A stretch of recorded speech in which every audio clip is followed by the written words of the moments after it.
बोल्नु भएको छ भने आवाज चाहिँ आएको छैन है यता। पानी पर्नेले बत्तीको खासै भरोसा पनि नहुँदो रहेछ। पानी परेको छ राधा, पानी परेछ। कार्यक्रम सुरु भइसकेको छ। हजुरहरू सबैजना प्लिज म्युट गरेर बस्दिनु होला। दिदी सुरु गर्न सक्नुहुन्छ। नमस्कार। संसारभर नेपाली साहित्यको पहिचान सृजनशील हातहरूको नवीन अभियान भन्ने मूल आशयका साथ हरेक दिन प्रसारण हुँदै आइरहेको कार्यक्रम अन्तर्गतको हरेक हप्ताको विशेष कार्यक्रम तथा न्यानो साहित्यिक अभिवादन टक्राउन चाहन्छु। आज मिति 2077 साल असोज महिनाको 18 गते आज आइतबार, तदनुसार 4 अक्टोबर 2020। यति बेला नेपाली समय अनुसार रात्रिकालीन प्रहरको 9:11 गइसकेको छ भने म बेलायतमा छु। बेलायतमा यति बेला 4:26 गइसकेको छ। आज हामी हजुरहरूको माझमा छुट्टै विशेष कार्यक्रम लिएर उपस्थित भएका छौँ। आजको कार्यक्रम लघु कथा वाचन। तपाईहरू सबैजनालाई यहाँ आजको सहभागी सम्पूर्ण कथाकार, सम्पूर्ण सहभागी नेपाली साहित्य संसारलाई माया गर्नुहुने आदरणीय व्यक्तित्वहरू, देश विदेशमा रहेर पनि नेपाली भाषा साहित्यलाई मन पराएर माया गर्नुहुने, हामीलाई हरेक दिन साथ दिइरहनुहुने आदरणीय सर्जक श्रेष्ठ दर्शक सबैमा हार्दिक हार्दिक नमन टक्राउन चाहन्छु। म सीता पौडेल यति बेला बेलायतबाट। जहाँ रहे पनि आफ्नो स्वास्थ्यको ख्याल गर्नुहोला।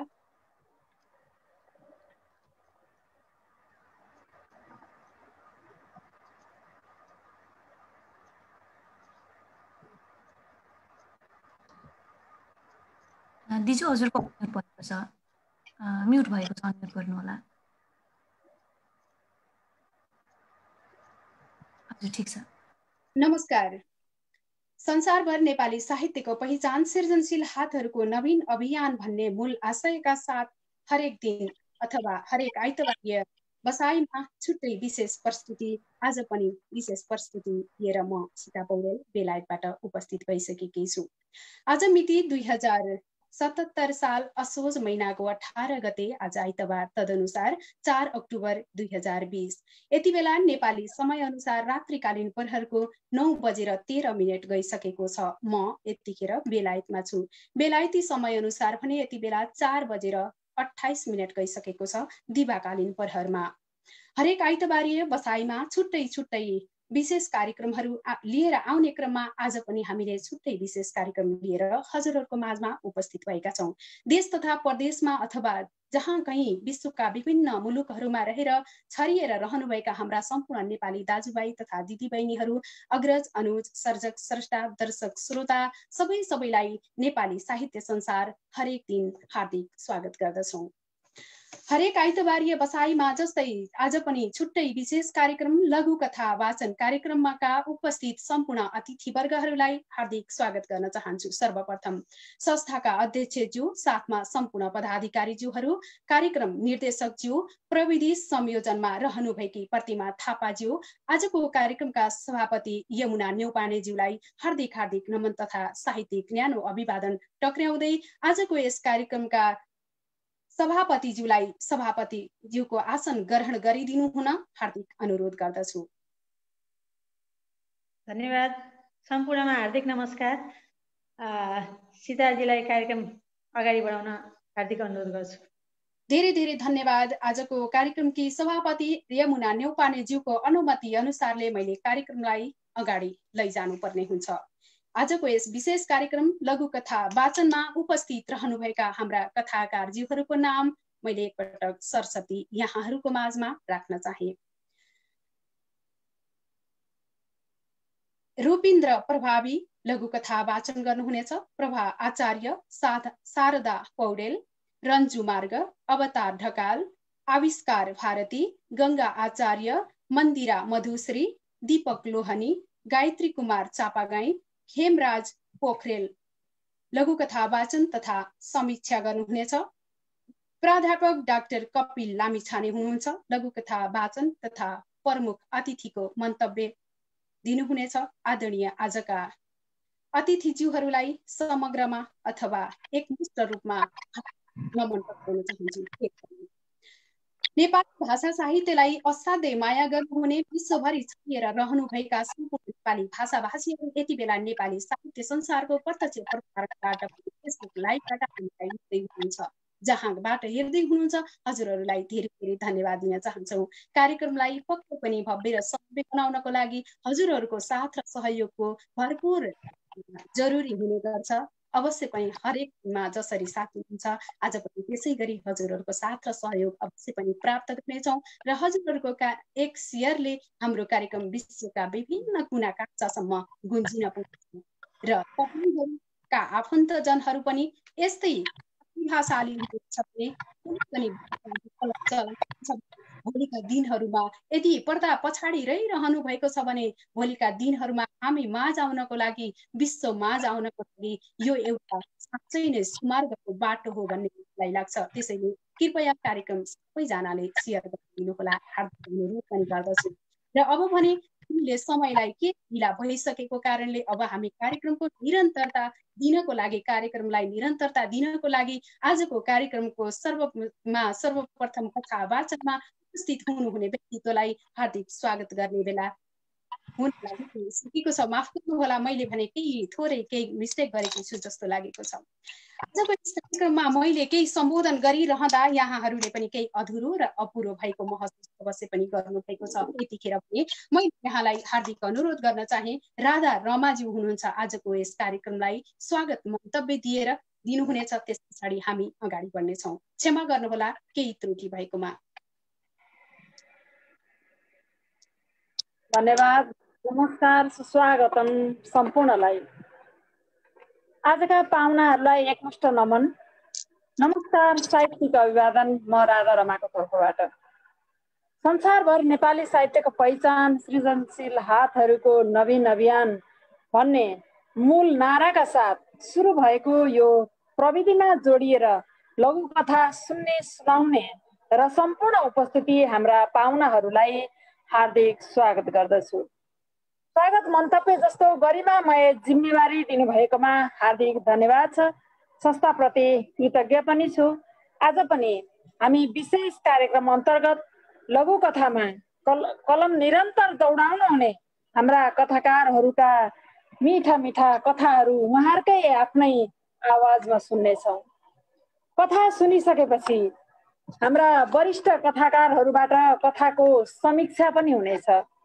आज साहित्य संसारको आँगनीमा हाम्रा 12 जना पाहुना कथाकार हुनुहुन्छ भने हामी साहित्य संसार परिवार सबै रहनेछौँ। अरू पनि सुन्न आउनुहुने पाहुनाहरू पनि हामीसँगै रहनुहुनेछ। कथाकारहरू सबैलाई विशेष धन्यवाद पनि भन्न चाहे। वरिष्ठ साहित्य जगतका ध्रुवतारा हाम्रा अग्रज गुरु खेमराज पोखरेल कथा वाचन र सबै कथाहरूलाई समीक्षा पनि गर्नुहुनेछ भने प्राध्यापक डाक्टर कपिल लामिछाने कथा वाचनसँगै अतिथि मन्तव्य राख्नुहुनेछ। यहाँहरूको दिन र रात अनि समय शुभ रहोस् भन्दै मेरो बाणीलाई विश्राम दिनेछु। सम्पूर्णलाई एकमुष्ट शुभकामना अनि हार्दिक स्वागत तथा अभिवादन। धन्यवाद।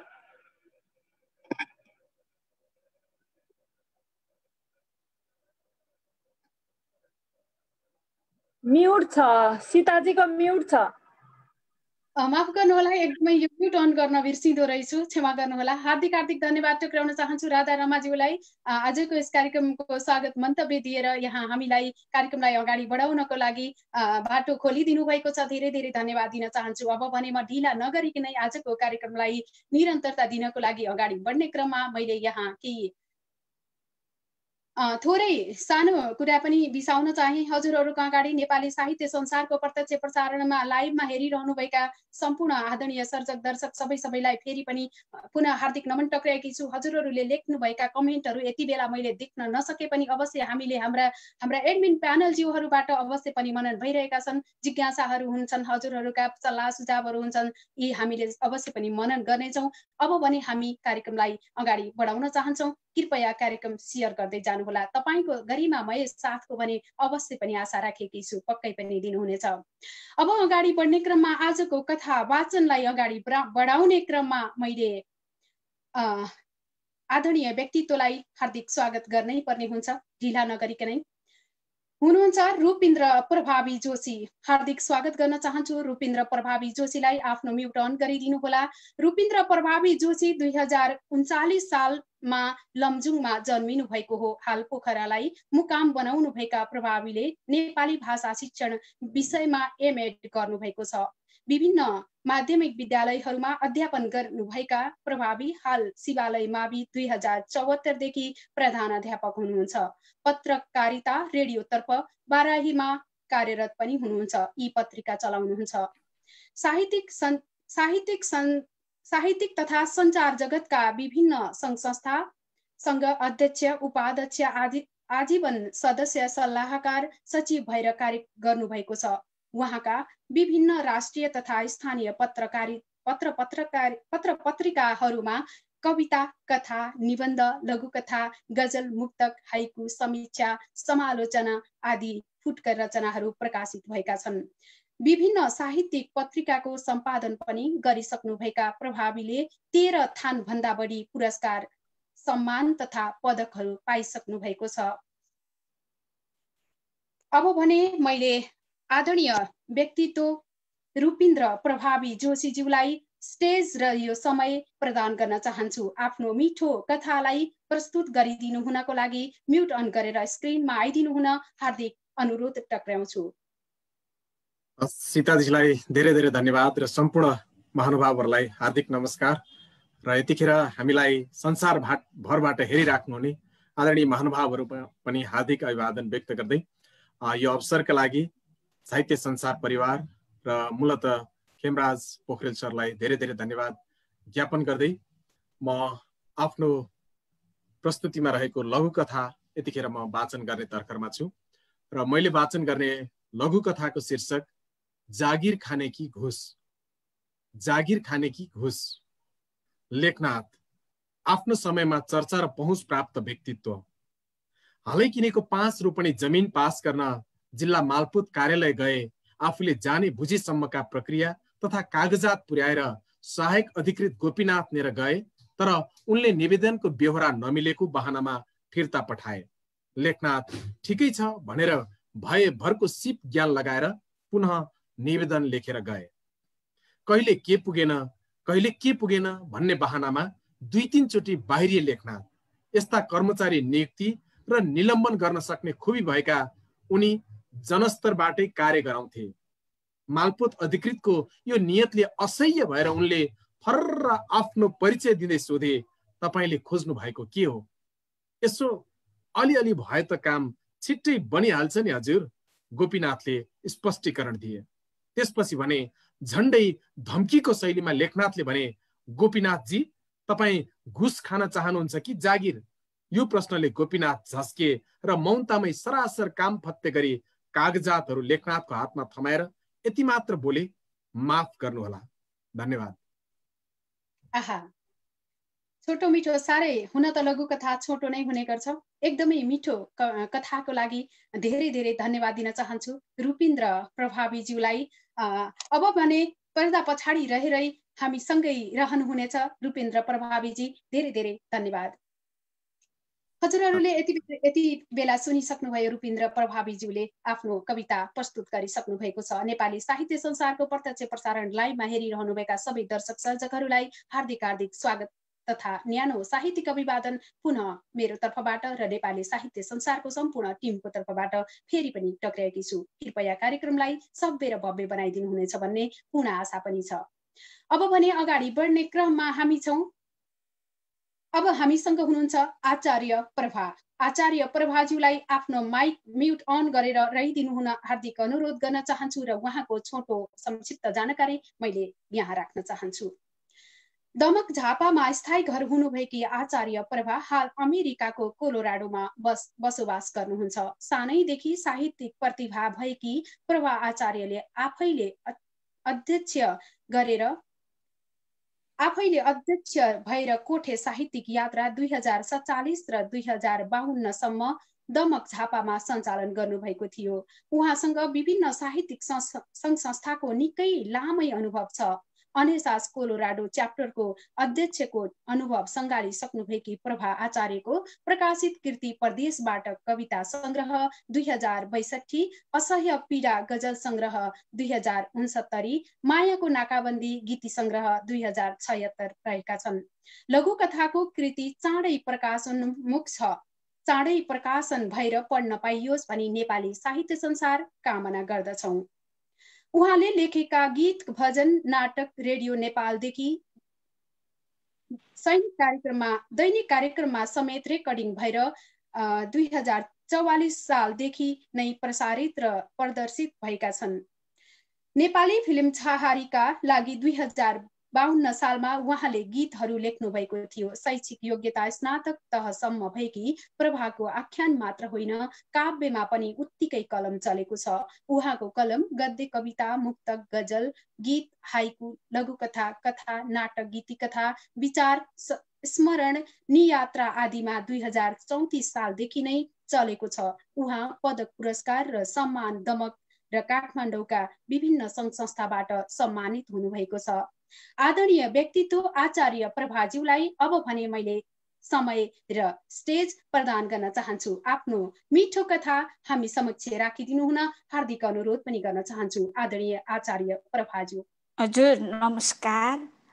मेरो आवाज आउँदैछ? हजुर, राम्रो सुनिएको छ। हजुर, सर्वप्रथम त यो तारतम्य मिलाइदिनु हुने अग्रज लेखक, साहित्यकार, लघुकथाकार खेमराज पोखरेलज्यू प्रति म एकदमै हृदयबाट नै हार्दिक नमन गर्दछु। उहाँको प्रेरणाबाट मैले आज यो ठाउँमा यसरी आफ्नो लघुकथा वाचन गर्ने चाहिँ मौका पाए। यो मौकाको लागि म सम्पूर्ण टिम लगायत खेमराज सरप्रति अझै पनि आभार व्यक्त गर्दछु। र यसरी मैले नामहरू सबैको सुनेको तर यसरी प्रत्यक्ष देख्न पाएकी थिइनँ। मैले रन्जु मार्ग बहिनीलाई यसरी प्रत्यक्ष देख्नु पाउँदा म अति हर्षित भए, किनभने हामी धेरै पहिलादेखि सँगै पत्र पत्रिकामा लेख्ने गर्थ्यौँ। यो तारतम्यको लागि यसरी आज अवसर जुटाइदिनु हुने सम्पूर्णमा म अझै पनि हार्दिक नमन टक्राउँदछु। म अब ढिला नगरी मेरो एउटा लघुकथा जुन खेमराज सरले नै ठानेर यो कथा पढ्नु, यो लघुकथा पढ्नु भनेर मलाई भन्नुभयो। उहाँको आग्रह भनौँ या उहाँको सुझाव अनुसार म यही कथा वाचन गर्दैछु। मेरो लघुकथाको शीर्षक छ एकल वृद्धको पीडा। सुषमा, आज बुवालाई के भएछ? बोल्दा पनि बोल्नुहुन्न, मुखै निन्याउरो छ, रबिनले श्रीमतीलाई सोध्यो। सुषमाले रुको स्वरमा भनी, म के जानु, सासु भए पो सोध्नु। होइन, सासु न ससुरा के फरक पर्छ? बिरामी हुनुभएको हो कि केही चाहिएको हो कि, त्यति सोध्न त सकिन्छ नि। म सक्दिनँ जहिले अस्नाइट गर्न। केही भन्नु छ भने उहाँले पनि त भन्दा हुन्छ नि। फेरि सन्की सुषमा। रबिन मौन बन्छ र सोच्छ। हो, हुन त सासु भए सुषमालाई पनि सोध्न सजिलो पर्थ्यो। लोग्ने मान्छेलाई बुहारीले सोध्न पनि अप्ठ्यारो नै पर्छ। यति सोचेर रबिन बाको कोठामा पस्छ। बा आँखा बन्द गरेर ढल्किरहेका हुन्छन्। उसले बालाई सोध्छ, बुवा हजुरलाई सन्चो छैन कि क्या हो? बुवाले आँखा खोल्छन् र छोरालाई हेर्दै भन्छन्, शरीर सन्चै छ तर मन बिसन्चो छ। किन, के भो, मलाई भन्नु न, रबिनले आग्रह गर्छ। के भन्नु बाबु, तँ पनि घरमा बस्न पाउँदैनस् किन हो कुनी? बुहारी मेरो छेउमै पर्न धक मान्छिन्। छोरा छोरी बुहारीमा फरक हुन्न जस्तो लाग्थ्यो, तर मेरो सोच गलत रहेछ। आज मेरो अपरेसन गरेको ठाउँ निकै दुख्यो। औषधि निर्क्युल गरेर खान सकिन। बुहारीलाई कति पटक बोलाए, सुने नसुने जस्तो गरिन् अनि घाउ भन्दा झन् मनै दुख्यो। बुवाको कुरा सुनेर रबिनलाई नमिठो लाग्यो। बुवाको कोठाबाट निस्कियो र कोठामा गएर सुषमालाई भन्यो, सुषमा, तिमीले बुवाले बोलाउँदा किन नसुने कि? बुवालाई अपरेसन गरेको ठाउँ दुखेको रहेछ, कम से कम गएर सोध्न त सक्थ्यौ। सुषमालाई भाउन्न छुट्यो र मुख पड्काई, के मैले बुवाको अपरेसन गरेको ठाउँमा क्वेसन माग्छ, हेरौँ त? रबिनले भन्यो, तिमीले कम से कम सोधेर औषधि दिन त सक्थ्यौ। सुषमा भत्भताउन थाली, यही त अप्ठ्यारो।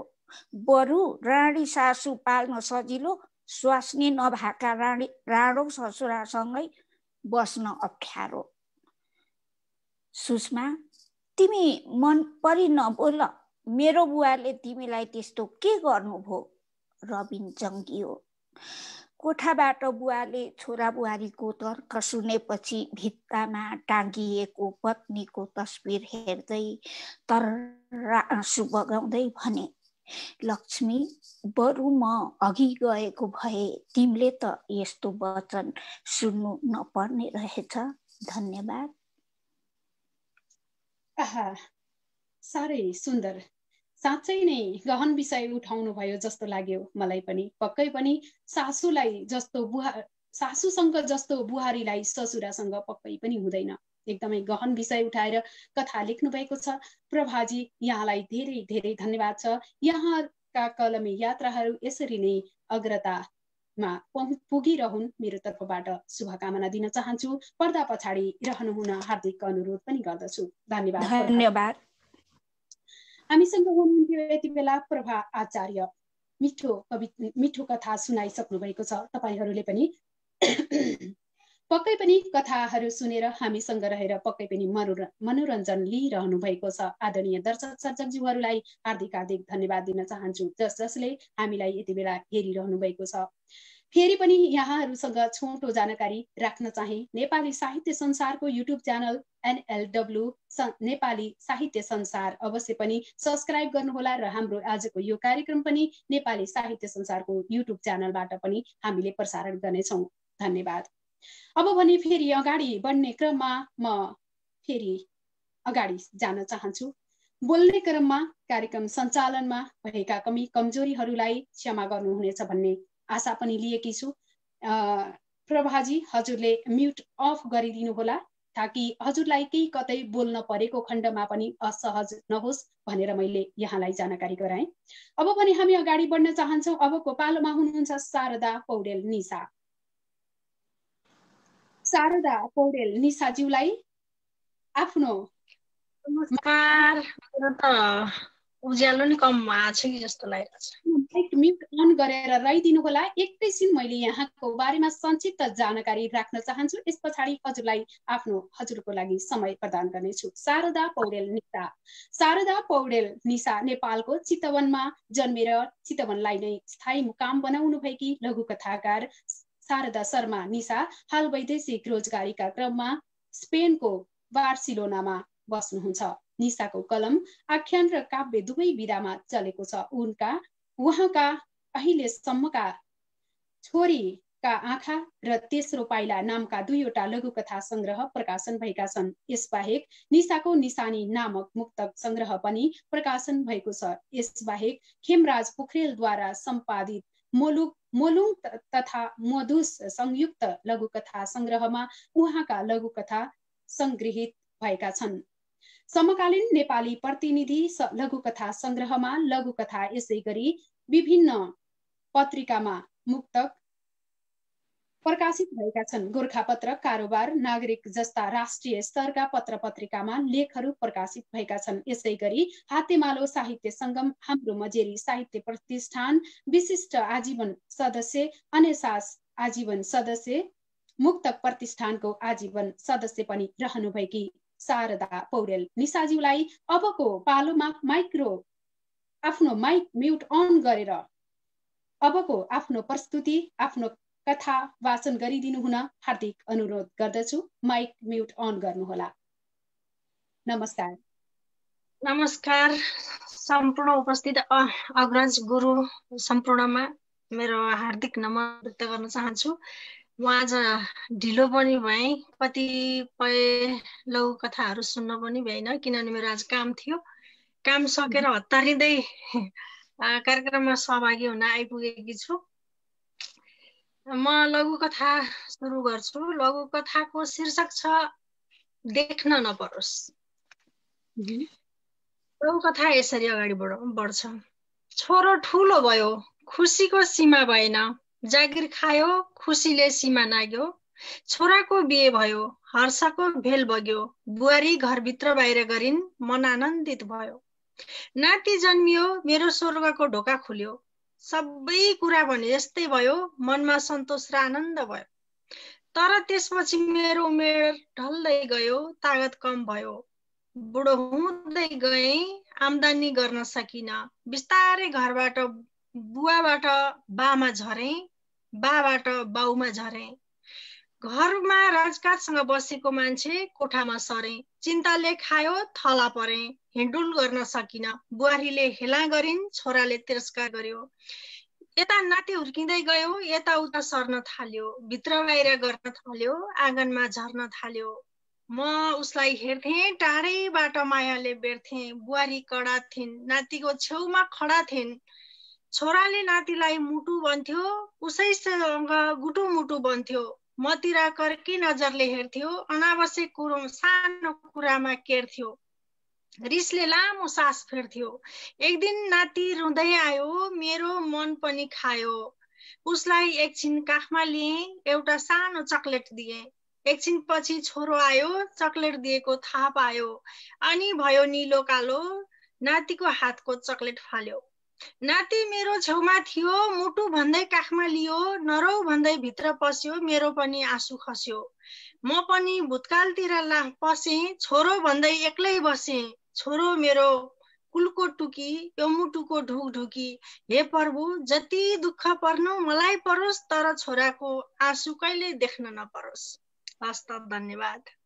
साह्रै नै सुन्दर शब्दमालाहरू पनि साह्रै नै मिलाएर लेख्नु भएको मिठो कथाको लागि धेरै धेरै धन्यवाद दिन चाहन्छु शारदाजी। यहाँका कलमी यात्राहरू यसरी नै निरन्तर अघि बढिरहन्। यहाँहरू समग्रमा सबैलाई शुभकामना दिएकी छु। कहीँ कतै बोल्ने क्रममा छुट्यो भने पनि क्षमा गर्नुहोला। हस्त, नमस्कार, धेरै धेरै धन्यवाद। पर्दामा रहिरहनु होला भन्न चाहन्छु। यति बेला हामीसँग हुनुहुन्थ्यो शारदा पौडेल निशा स्पेनबाट। साह्रै नै सुन्दर मिठो एउटा बुढ्यौलीको कथा, बुढ्यौलीको पीडालाई समेटिएको कथा वाचन गर्नुभयो। साँच्चै नै बुढेसकाल लागेपछि हेला हुनुपर्ने किन होला? हामी पनि एक दिन बुढो हुनुपर्छ। यस्तो त कसैले नगरौँ, कसैले गर्नु हुँदैन, आफू पनि हुनुपर्छ एक दिन। आफूले पनि आफ्ना बच्चाहरूको कति माया लाग्छ, त्यस्तै गरी माया गरी हामीलाई बुवा आमाले हुर्काउनु भएको हो, यही सम्झिनुपर्छ। धेरै कुराकानी जोड्न चाहिन। नेपाली साहित्य संसारको प्रत्यक्ष प्रसारणको लाइभ कार्यक्रम हेरिरहनुभएका सबै सर्जक, दर्शक, अग्रज, अनुज, श्रोता, दर्शक सबैमा हार्दिक स्वागत तथा न्यानो अभिवादन टक्र्याएकी छु फेरि पनि। अब भने फेरि हामी अगाडि बढ्ने क्रममा अबको पालो परेको छ रन्जु मार्ग हुनुहुन्छ अमेरिकाबाट। रन्जुजी, हजुरले पनि आफ्नो माइक म्युट अन गरेर स्टेजमा रहिदिनु होला। मैले त्यतिन्जेल संक्षिप्त यहाँको बारेमा केही जानकारी राख्न चाहे। रन्जु मार्गको जन्मस्थान नेपालको चितवन रहेको छ। व्यवस्थापनमा स्नातक गरेकी लघुकथाकार रन्जु मार्गको हालको बसाई अमेरिकाको न्युयोर्क राज्य इथाकामा रहेको छ। लघुकथा, कविता, रेडियो नाटक, गीत, मुक्तक लेखिरहेकी रन्जु मार्गको विभिन्न पत्र पत्रिकामा रचनाहरू प्रकाशित भएका छन्। उहाँले चाँडै लघुकथा संग्रह प्रकाशनमा ल्याउँदै हुनुहुन्छ। उहाँ नयाँ पुस्ताका लघुकथाकारको प्रतिनिधि हुनुहुन्छ। समाजमा घटेका वा सम्भावना घट्न सक्ने घटनाहरूलाई रहस्यमय, व्यङ्ग्यात्मक तथा मनोवैज्ञानिक तरिकाबाट कथानकमा ढाल्दै लघुकथा लेख्ने कोसिस गरिरहेकी छु भन्ने लघुकथाकार रन्जु मार्ग आशावादी प्रतिभाको नाम हो। उहाँ चाँडै उहाँको लघुकथा कृति प्रकाशित होस्, हुँदैछ र होस् पनि हामी सबैको शुभकामना। रन्जु मार्गजी, अब पनि हजुरलाई यो स्टेज र यो समय हजुरलाई प्रदान गरेकी छु। आफ्नो माइक म्युट अन गरेर स्टेजमा आएर आफ्नो सिर्जना आजको कथा वाचन गरिदिनु हुन हार्दिक अनुरोध गर्दछु। धन्यवाद सीताजी। सर्वप्रथम त म यहाँ उपस्थित हुने सबैलाई धन्यवाद दिन चाहन्छु। मैले चाहिँ यो समय पाएको छु कि तपाईहरुलाई पनि मेरो आफ्नो आवाजबाट चाहिँ म लघुकथा सुनाउन यो समय तपाईहरुले जुटाइदिनु भएको छ। तपाईहरुलाई धेरै धेरै धन्यवाद छ। र सबैभन्दा धन्यवाद त म खेमराज सरलाई दिन चाहन्छु। उहाँले यो सबै जुटाइदिनु भयो र मलाई यो मौका दिनुभएको छ। म अब ढिलो नगरिकन मेरो आफ्नो लघुकथा वाचन गर्न गइरहेको छु। मेरो लघुकथाको शीर्षक छ प्रायश्चित। कथा यसरी अघि बढ्छ। उसले आफ्नो विगतमा गरेको पाप कर्मको सजाय भोगिसकेको थियो। त्यसैले अबको बाँकी जीवन नयाँ तरिकाले जिउने विचारका साथ ऊ अघि बढिरहेको थियो। यही क्रममा ऊ यदाकदा सार्वजनिक कार्यक्रममा पनि जान थालेको थियो। आज पनि उसलाई एउटा प्रतिष्ठित कार्यक्रममा जानु थियो। त्यो कार्यक्रममा देशका नाम चलेका गण्यमान्य बहुप्रतिष्ठित व्यक्तिहरू पनि सहभागी हुने निम्तो थियो। यसपटक उसले आफ्नो पत्नीलाई पनि लिएर जाने विचार गर्यो। उसकी पत्नी पनि आफ्नो पतिले धेरै दिनपछि यति ठूलो कार्यक्रममा लैजान लागेको देखेर फुरुङ्ग भई र कपडा लगाउन गई। दुवैजना कार्यक्रममा जानको लागि तयार भए। पत्नी सम्पूर्ण पहिरन अनि श्रृंगारका साथ पतिको नजिक आए। उसले आफ्नी पत्नीलाई निकै बेरसम्म हेरिरह्यो। आफ्नो पतिले यसअघि यसरी कहिल्यै नहेरेको पत्नीले महसुस गरी र लजाउँदै भुइँतिर निहुरिएर मुस्कुराई। हेर, तिमीलाई यो लुगा अनि गरगहना लगाएको पटक्कै सुहाएन। जाऊ, यो सबै फुकाल। अचानक पतिको यो आदेशले पत्नीको मृदुल मुस्कान एकाएक हरायो। उसले सशंकित हुँदै सोधी, किन र हजुर? हजुरले नै यो सबै किनेर ल्याइदिनु भएको होइन र? त्यो त हो, तर पनि किन आज तिमीले यो लुगा गहना लगाएको पटक्कै सुहाएको देखेको छैन। पतिको वचन स्वीकार्दै पत्नी सबै गरगहना लुगा फुकालेर सामान्य पहिरनमा सजिएर आएर परै बसी। पति उनको नजिक गएर मलिन अनुहारमा बसेकी पत्नीलाई सुमसुमाउँदै भने, आज म तिमीलाई साँच्चै नै सुन्दर देखिरहेछु। केही वर्ष अगाडि तिमीलाई यतिको सुन्दर देखेको भए सायद म किन देशको सम्पत्ति दुरुपयोग गरेर तिमीलाई यो गहना महँगा कपडाले सिंगार्ने चेष्टा किन गर्थ्यौ होला र? महँगो लुगा गरगहना नलगाउँदा पनि सुन्दर देखिँदो रहेछ, तर निधारमा लागेको दाग चाहिँ कहिले नमेटिने रहेछ। धन्यवाद। साह्रै सुन्दर कथाको लागि रन्जुजीलाई धेरै धेरै धन्यवाद दिन चाहन्छु। यहाँका कलमी यात्राहरू यसै गरी अगाडि बढिरहन्। साँच्चै नै सुन्दरता भनेको गरगहना र महँगो चिजमा होइन, सुन्दरता भनेको मनभित्र हुनुपर्छ। यहाँको सन्देशमूलक कथाको लागि धेरै धेरै धन्यवाद दिन चाहन्छु। रन्जुजी, हार्दिक आभार। पर्दा पछाडि रहिरहनुहुनेछ भन्ने गुनासा छ।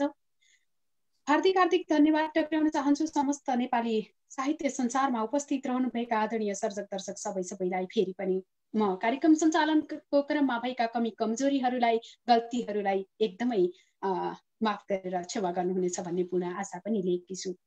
हामी भने कार्यक्रमलाई निरन्तरता दिइरहेका छौँ, अगाडि बढिरहेका छौँ। हजुरहरूले भने कथाहरू सुनेर पक्कै पनि मनोरञ्जन र ज्ञान लिइरहनु भएको छ, मैले यही महसुस गरेकी छु।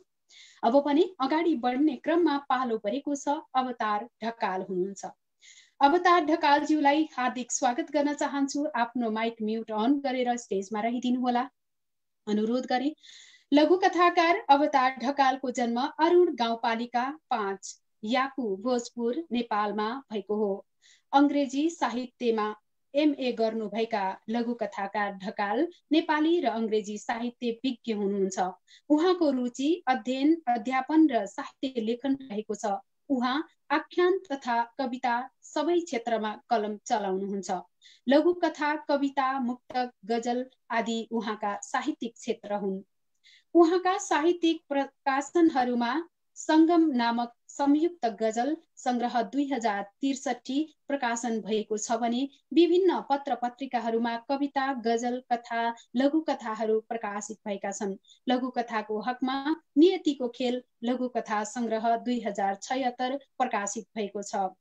आदरणीय कथाकार अवतार ढकालज्यूलाई अबको समय र स्टेज प्रदान गर्न चाहन्छु। कृपया स्टेजमा आफ्नो प्रस्तुति राख्दिनको लागि स्टेजमा आइदिनु हुन हार्दिक अनुरोध गर्दछु। अवतार ढकालज्यू। नमस्कार कार्यक्रम प्रस्तुताज्यू,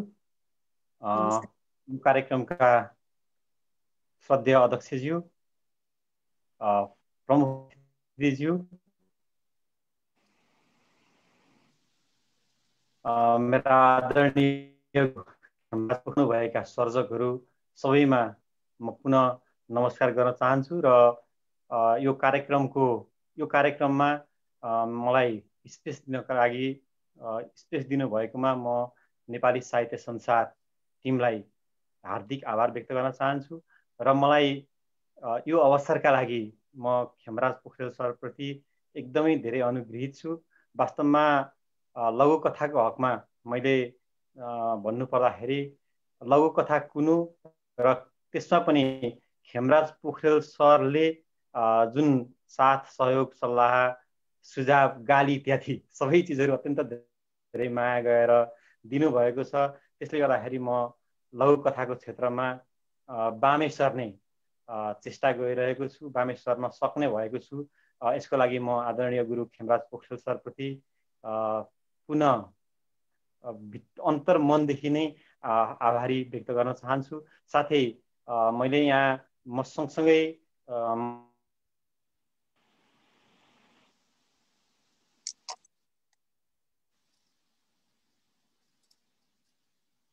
हजुर आवाज आएको छैन कि?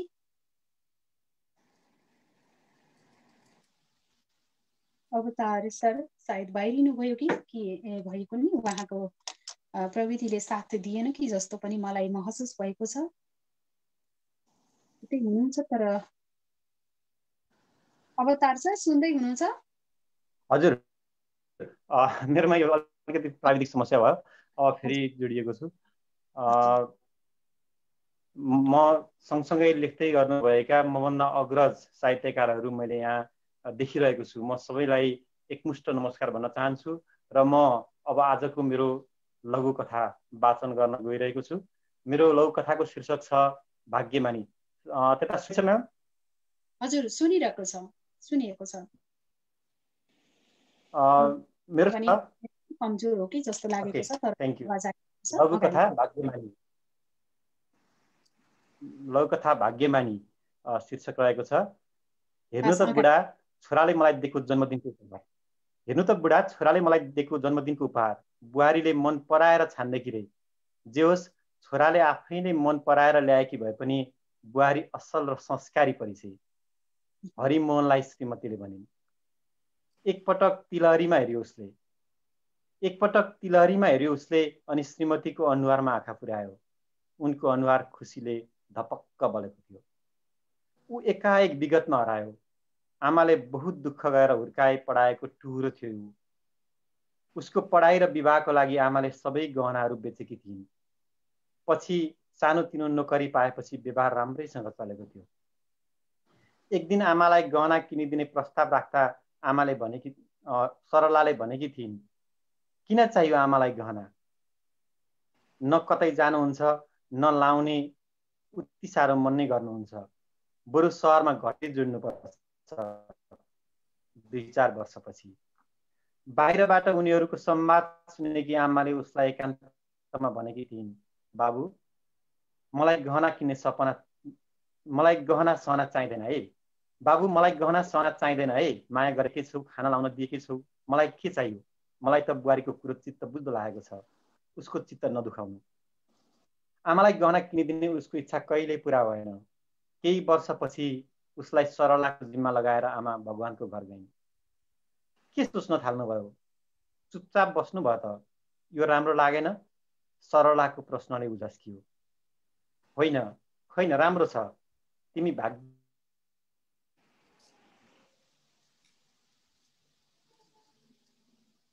त्यही पनि केही गडबडी भएको महसुस गरेकी छु। उहाँलाई प्रविधिले राम्रो साथ नदिएको हो कि जस्तो पनि मलाई लागेको छ। अवतारजी सुन्दै हुनुहुन्छ? सुनिएन म्याडम? हजुर हजुर फेरि आएको छ। हजुर अगाडि बढ्नुहोस्। म सुरुदेखि नै सुरु गरेँ त। हेर्नु त बुढा, छोराले मलाई दिएको जन्मदिनको उपहार बुहारीले मन पराएर छान्ने कि रे।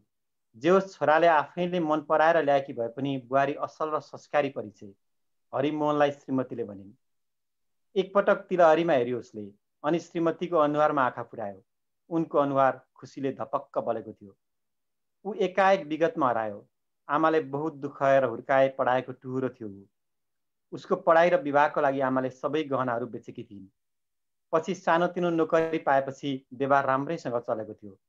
एक दिन आमालाई गहना किन्ने प्रस्ताव राख्दा आमाले भनेकी थिइन्, किन चाहियो एक दिन आमालाई गहना किनिदिने प्रस्ताव राख्दा सरलाले भनेकी थिइन्, किन चाहियो आमालाई गहना? न कतै जानुहुन्छ न लाउने उति साह्रो मन नै गर्नुहुन्छ, बरु सहरमा घडेरी जोड्नुपर्छ। 2-4 वर्षपछि बाहिरबाट उनीहरूको संवाद सुनेकी आमाले उसलाई एकान्तमा भनेकी थिइन्, बाबु मलाई गहना सहना चाहिँदैन है। माया गरेकै छौ, खाना लाउन दिएकै छौ, मलाई के चाहियो? मलाई त बुहारीको कुरो चित्त बुझ्दो लागेको छ, उसको चित्त नदुखाउनु। आमालाई गहना किनिदिने उसको इच्छा कहिल्यै पुरा भएन। केही वर्षपछि उसलाई सरलाको जिम्मा लगाएर आमा भगवानको घर गइन्। के सोच्न थाल्नुभयो? चुपचाप बस्नुभयो त? यो राम्रो लागेन? सरलाको प्रश्नले उझस्कियो। होइन होइन, राम्रो छ। तिमी भाग्यमानी रहेछौ सरला। सबै सासूको भाग्यमा असल र संस्कारी बुहारी पर्दैनन्। अर्कोपट्टि फर्किएर आँखा पुस्दै उसले भन्यो, धन्यवाद।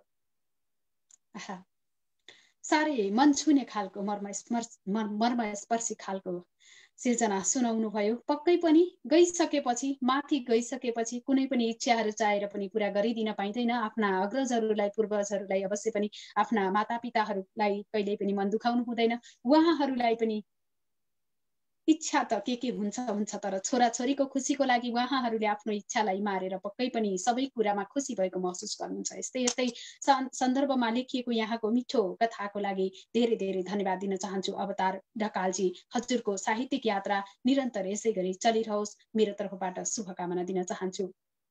कार्यक्रममा उपस्थित रहनुभएका सम्पूर्ण आजका अतिथिवर्गहरूलाई फेरि पनि पुनः स्वागत गरेकी छु। केही कमी कमजोरीहरू भएको छ भने कृपया जानकारी पनि राख्दै जानुहोला। नेपाली साहित्य संसारबाट प्रत्यक्ष प्रसारणमा रहेको कार्यक्रम तपाईहरूले हेरिरहनु भएको छ, निहालिरहनु भएको छ। आजको छुट्टै विशेष कार्यक्रम लघुकथा वाचन कार्यक्रममा हामी छौँ, हामीसँग तपाईहरू हुनुहुन्छ। हामी भने निरन्तर अगाडि बढिरहेका छौँ। यसै गरी निरन्तर अगाडि बढ्ने क्रममा अब भने पालो परेको छ आविष्कार भारतीज्यू। आविष्कार भारतीज्यू, आफ्नो माइक म्युट अन गरेर स्टेजमा रहिदिनु हुन हार्दिक अनुरोध गर्न चाहन्छु। आविष्कार भारती मेडिसन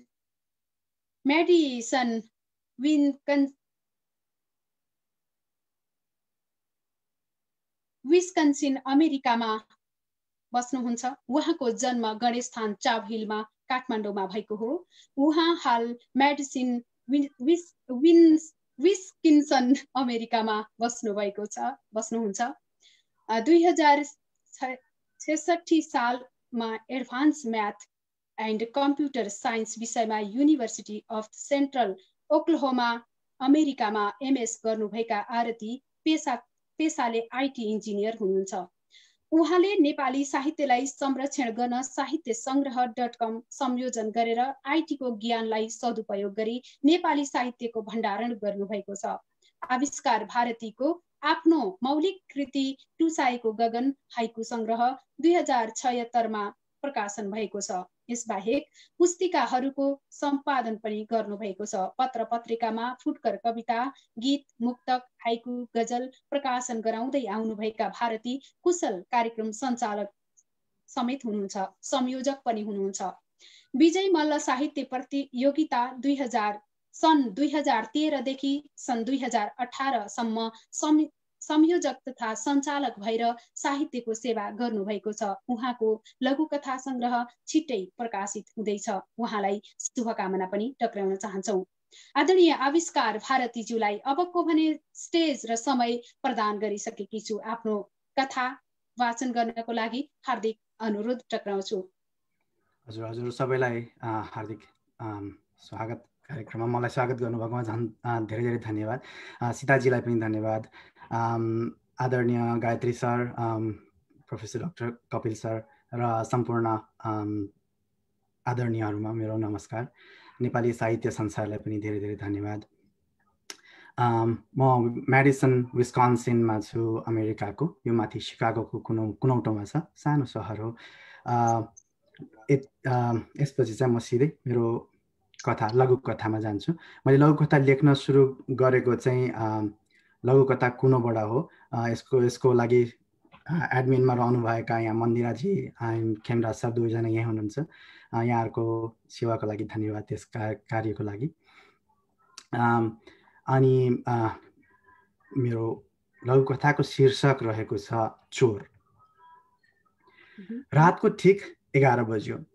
ग्यास स्टेसन अगाडि गाडी रोकेर अश्लेष भित्र छिर्यो। भित्र छिर्न ढोका खोल्न साथ ट्याङ्ग घन्टी बज्यो। हरेक पटक मानिस पसलभित्र छिर्दा यो ढोका यसरी नै बज्छ। भित्र रेजिस्टरमा काम गरिरहेको कामदारको एउटा वफादार सूचक बनेर। अश्लेष दाहिने हात उठाउँदै काम गरिरहेकी गोरीलाई सोध्छ, how you doing Ashley, busy? अनि हाउ वाज योर शिफ्ट त? अनि खुरुखुरु पसलको ग्राहकले बुझाउँदै गरेको काउन्टरभित्र छिर्छ। खैरिनी, it wasn't bad, all right, see you tomorrow, have a safe night भन्दै आफूले काम गरेको एउटा समय कागजमा लेखेर भित्तामा राख्छे अनि निस्किन्छे। यो ग्यास स्टेसन यानि कि अमेरिकी पेट्रोल पम्प 24 घण्टा खुल्लै रहन्छ। यहाँ दिनभरि एउटा गोरी काम गर्छ र रात परेपछि अश्लेष जस्ता विद्यार्थी काम गर्छन्, जो आफ्नो युनिभर्सिटीको शुल्क तिर्न र खर्च टार्न रात दिन भन्दैन, बस खटिरहन्छ। काउन्टरको वरिपरि र माथि 8-10 वटा सिक्युरिटी क्यामेरा जडान गरिएको छ। सामान राखिएको ठाउँतिर जम्मा 2 वटा सिक्युरिटी क्यामेरा जडान गरिएको छ। लाग्छ सामान भन्दा पनि यो पसलमा अरू नै कुनै कुराको चोरीको डर छ साहुलाई। यस पसलको साहु पाकिस्तानबाट धेरै पहिले आएका सलमान हुन्। उनलाई अहिले सलमान भाइ भनेर बोलाउँछन्। अश्लेष इमान्दार भएर काम गर्छ र पनि सलमान भाइ समय समयमा फोन गरेर मेरा नजर तेरे ऊपर है, कहीं इधर उधर किया तो तेरे क्रेडिट कार्ड पैसा सब ले लूंगा, तुझे पुलिस को दे दूंगा, सम्झाना भनेर हेपेर भनिरहन्छ। अश्लेषको हिन्दी अलिकति कमजोर छ। अमेरिका आएपछि पनि हिन्दीमै कुरा गर्नु पर्ला भन्ने उसले सपनामा पनि सोचेको थिएन। हँसिलो अनुहार गर्दै फोनमा उत्तर फर्काउँछ, ओहो सलमान भाइ, तपाईँले मलाई त चोर सम्झाए। ल हेर त, मैं तो यो स्टोर को अपना समझेर काम करता हूँ, अनि तपाईँ चाहिँ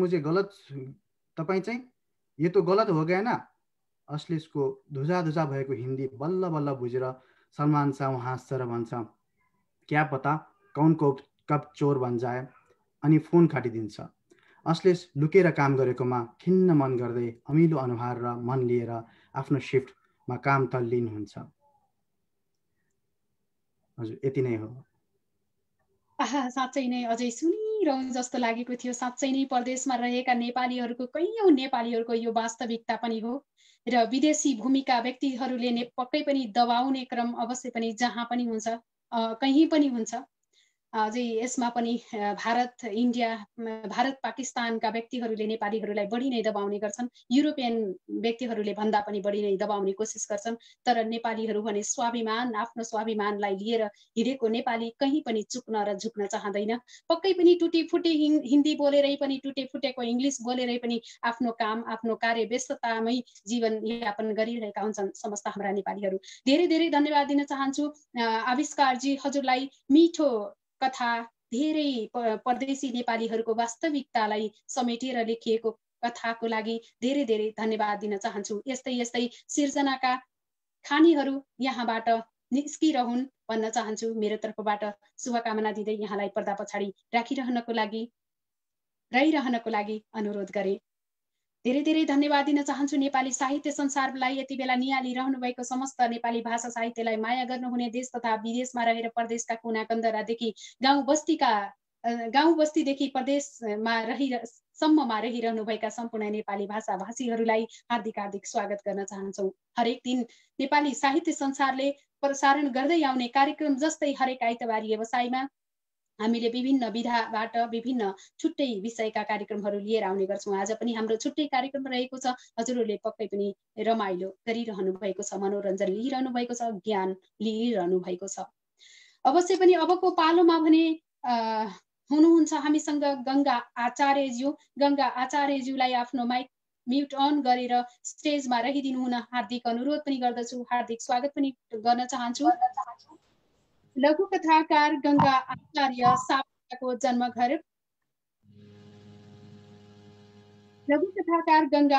सापकोटाको जन्मघर पर्वत तथा कर्मघर बागलुङ जिल्लामा रहेको छ। तर अहिले उहाँ काठमाडौँमा बसेर साहित्य साधनामा लागिरहनु भएको छ। लघुकथा कुनोबाट प्रभावित भई उहाँले लघुकथा लेख्न थाल्नु भएको हो। ज्यादै सानो समयमा गङ्गा आचार्यले स्तरीय लघुकथा पस्कन थाल्नु भएको छ। गङ्गा आचार्यको कलम, आख्यान तथा काव्यमा समानान्तर चलेको छ। MA सम्मको अध्ययन गरेकी लघुकथाकार गङ्गा आचार्यका अहिलेसम्म छाउपडीका देवता लघुकथा 2076 भदौ र आस्थाको आँचल मुक्तक 2076 जेठ प्रकाशित भएका छन्। यसबाहेक विभिन्न पत्र पत्रिकामा लघुकथा तथा मुक्तकहरू पर्याप्त छापिएका छन्। उहाँका लघुकथा चोटिला र छरितो हुने गर्छन्। खेमराज पोखरेलले सम्पादन गर्नु भएको मधुस लघुकथा सङ्ग्रहमा उहाँको लघुकथा समावेश भएको छ। पेसाले शिक्षक हुनुभएकी गङ्गा आचार्य हाल अवकाश पाएर साहित्य साधनामा सक्रिय भएर लागिरहनु भएको छ। गङ्गा आचार्यज्यूलाई अबको समय र स्टेज प्रदान गर्न चाहन्छु। हार्दिक स्वागत गर्दै गङ्गा आचार्यज्यूबाट अब मिठो कविता सुन्ने नै छौँ। हजुर नमस्कार। सम्पूर्णमा मैले एकमुष्ट नमस्कार गरेँ र मैले यो लघुकथा वाचन गर्नु पूर्व भन्नु नै पर्ने हुन्छ। म लघुकथा कुनोबाट प्रभावित भएर लघुकथा लेख्न सुरु गरेँ र असाध्यै प्रेरणा दिनुभयो खेमराज दाजुले। म एकदम आभारी छु र म सिधै अब लघुकथा वाचनतर्फ जान्छु। मेरो लघुकथाको शीर्षक छ सोचाइ। अनुजाले लेखेका कथा पढेर उनका श्रीमानले अत्यन्तै प्रशंसा गर्थे।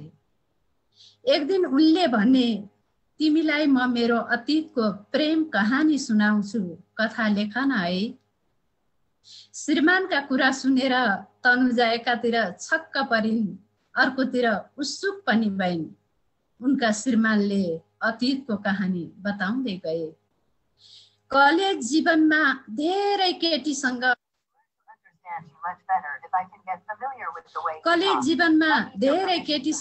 प्रेमको अभिनय गरियो।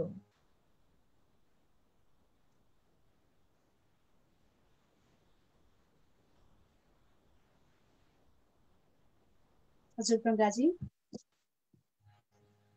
हजुर मैले सुनिरहेको छु। हजुर अहिले सुनिएको छ, केही बिचमा थोरै डिस्टर्ब भएको थियो। हुन्छ फेरि सुरु गर्नुहोस्। हस् म फेरि सुरु गरेँ नि त। उनले आफ्नो अतीतको प्रेम कहानी बताउँदै गए। कलेज जीवनमा धेरै केटीसँग प्रेमको अभिनय गरियो। बिचरा केटीहरू मसँग जीवन बिताउने सपना देखेर आफ्नो अस्मिताको ख्याल समेत गरेनन्। कहानीको प्रसङ्ग अनुसार तनुजाका श्रीमान बीच बीचमा खित्का छोडेर हाँस्थे। श्रीमानको कुरा सुन्दै गर्दा तनुजाले कलेजको आफ्नो साथी रमेशलाई सम्झेर टोलाइन्, जसले तनुजाको लागि मरिहत्ते गर्दै अनगिन्ती प्रेम पत्र दिन्थ्यो। तनुजासँग उसले प्रेम गर्थ्यो या प्रेमको अभिनय, उनले कुनै चासो लिएनन्। उनको ध्यान केवल पढाइमा थियो। तनुजालाई टोलाइरहेको देखेर उनका श्रीमानले झकझकाउँदै भने, किन चिन्ता लिए कि, त्यो त मेरो अतीत पो। तनुजालाई श्रीमानप्रति असाध्यै घृणा भाव जाग्यो, तापनि सकेसम्म आफूलाई सम्हालिन् र भनिन्, हजुरको कथा भन्दा पहिला म मेरो कथा लेख्छु नि है। रमेशको प्रसङ्ग जोडेर उनले आफ्नो कथा लेखिन्। पत्रिकामा पनि छापियो। उनका श्रीमानले पनि उक्त कथा पढे। त्यसपछि निकै बेर घोत्लिए र तनुजातर्फ हेर्दै भने, तिमीलाई उसले छोएको त थिएन नि है। धन्यवाद। साह्रै सुन्दर सृजना, साह्रै सुन्दर कथा सुनाइदिनु भयो। धेरै धेरै धन्यवाद गङ्गा म्याम हजुरलाई। धेरै धेरै धन्यवाद दिन चाहन्छु। पर्दा पछाडि रहिरहनु होला पनि भन्न चाहे। यस्तै यस्तै मिठा मिठा सृजनाहरू यहाँका कलमबाट मसीहरू पखिरहन् भन्न चाहन्छु। धेरै धेरै धन्यवाद गङ्गाजी। हजुर नमस्कार। यति बेला हुनुहुन्थ्यो हामीसँग गङ्गा आचार्य काठमाडौँबाट। अब भने हामी कार्यक्रममा निरन्तर अगाडि बढ्ने क्रममा फेरि पनि ढिला नगरिकनै सिधा रूपमै अगाडि बढ्न चाहे। समय पक्कै पनि लम्बिएको छ, मैले बुझेकी छु, समय लामो भइसकेको छ। अबको पालोमा हुनुहुन्छ मन्दिरा कोइराला मधुश्री। मन्दिरा कोइरालाज्यूलाई आफ्नो माइक म्युट अन गरेर स्टेजमा रहिदिनु हुन हार्दिक अनुरोध गर्दछु। त्यतिन्जेल पनि म संक्षिप्त उहाँको बारेमा केही जानकारी राख्न चाहे। लघुकथाकार मन्दिरा कोइरालाको साहित्यिक नाम मधुश्री हो। 2019 सालमा भोजपुरमा जन्मनुभएकी मधुश्रीले नेपालीमा एमए गर्नुभएको छ। भोजपुरबाट विराटनगर हुँदै हाल उहाँको मुकाम काठमाडौँमा छ। खास गरी कथा, लघुकथा, गजल र गीत लेख्न जागर चलाउने मधुश्रीका बुधनको घोडी कथा संग्रह र मधुराग गजल संग्रह प्रकाशित छन्। उहाँले लेख्नुभएका 3वटा गीतहरू रेकर्ड भएका छन्। मन्दिरा मधुश्रीले विभिन्न साहित्यिक पत्रिकाको अतिथि सम्पादक, प्रधान सम्पादक, संस्थापक सदस्य भएर आफ्नो क्षमता देखाइसक्नु भएको छ। उहाँले कन्काई प्रतिभा प्रतिष्ठान सुरुङ्गा झापा 2060बाट उत्कृष्ट तथा विशेषाङ्क पुरस्कार, पूर्वाञ्चल प्रतिभा प्रतिष्ठानबाट विराटनगरबाट षडानन्द प्रतिभा पुरस्कार, 2074 ओमकारकी स्मृति प्रतिष्ठान पुरस्कार, 2075 र कवि डाँडा राष्ट्रिय कथा प्रतियोगितामा तृतीय पुरस्कार 2076 मा प्राप्त गर्नुभएको छ। यसै गरी उहाँले नवरङ्ग साहित्य प्रतिष्ठान धरमपुर झापा 2060 मा नवरङ्ग नारी सम्मान प्राप्त गर्नुभएको छ। विभिन्न साहित्यिक संस्था तथा पुरस्कार गुठीको संस्थापक, अध्यक्ष, आजीवन सदस्य भएर नेपाली साहित्यको सेवा गर्नुभएको छ। उहाँको छिट्टै लघुकथा संग्रह पनि प्रकाशन हुँदैछ। हामीले अवश्य छिट्टै पढ्न पाउनेछौँ। अब भने मन्दिरा कोइराला मधुश्रीलाई ज्यूलाई मैले स्टेज र समय प्रदान गरिसकेकी छु। कृपया आफ्नो प्रस्तुति दिनको लागि स्टेजमा आइदिनु हुन अनुरोध गर्दछु। मधुश्री कोइराला।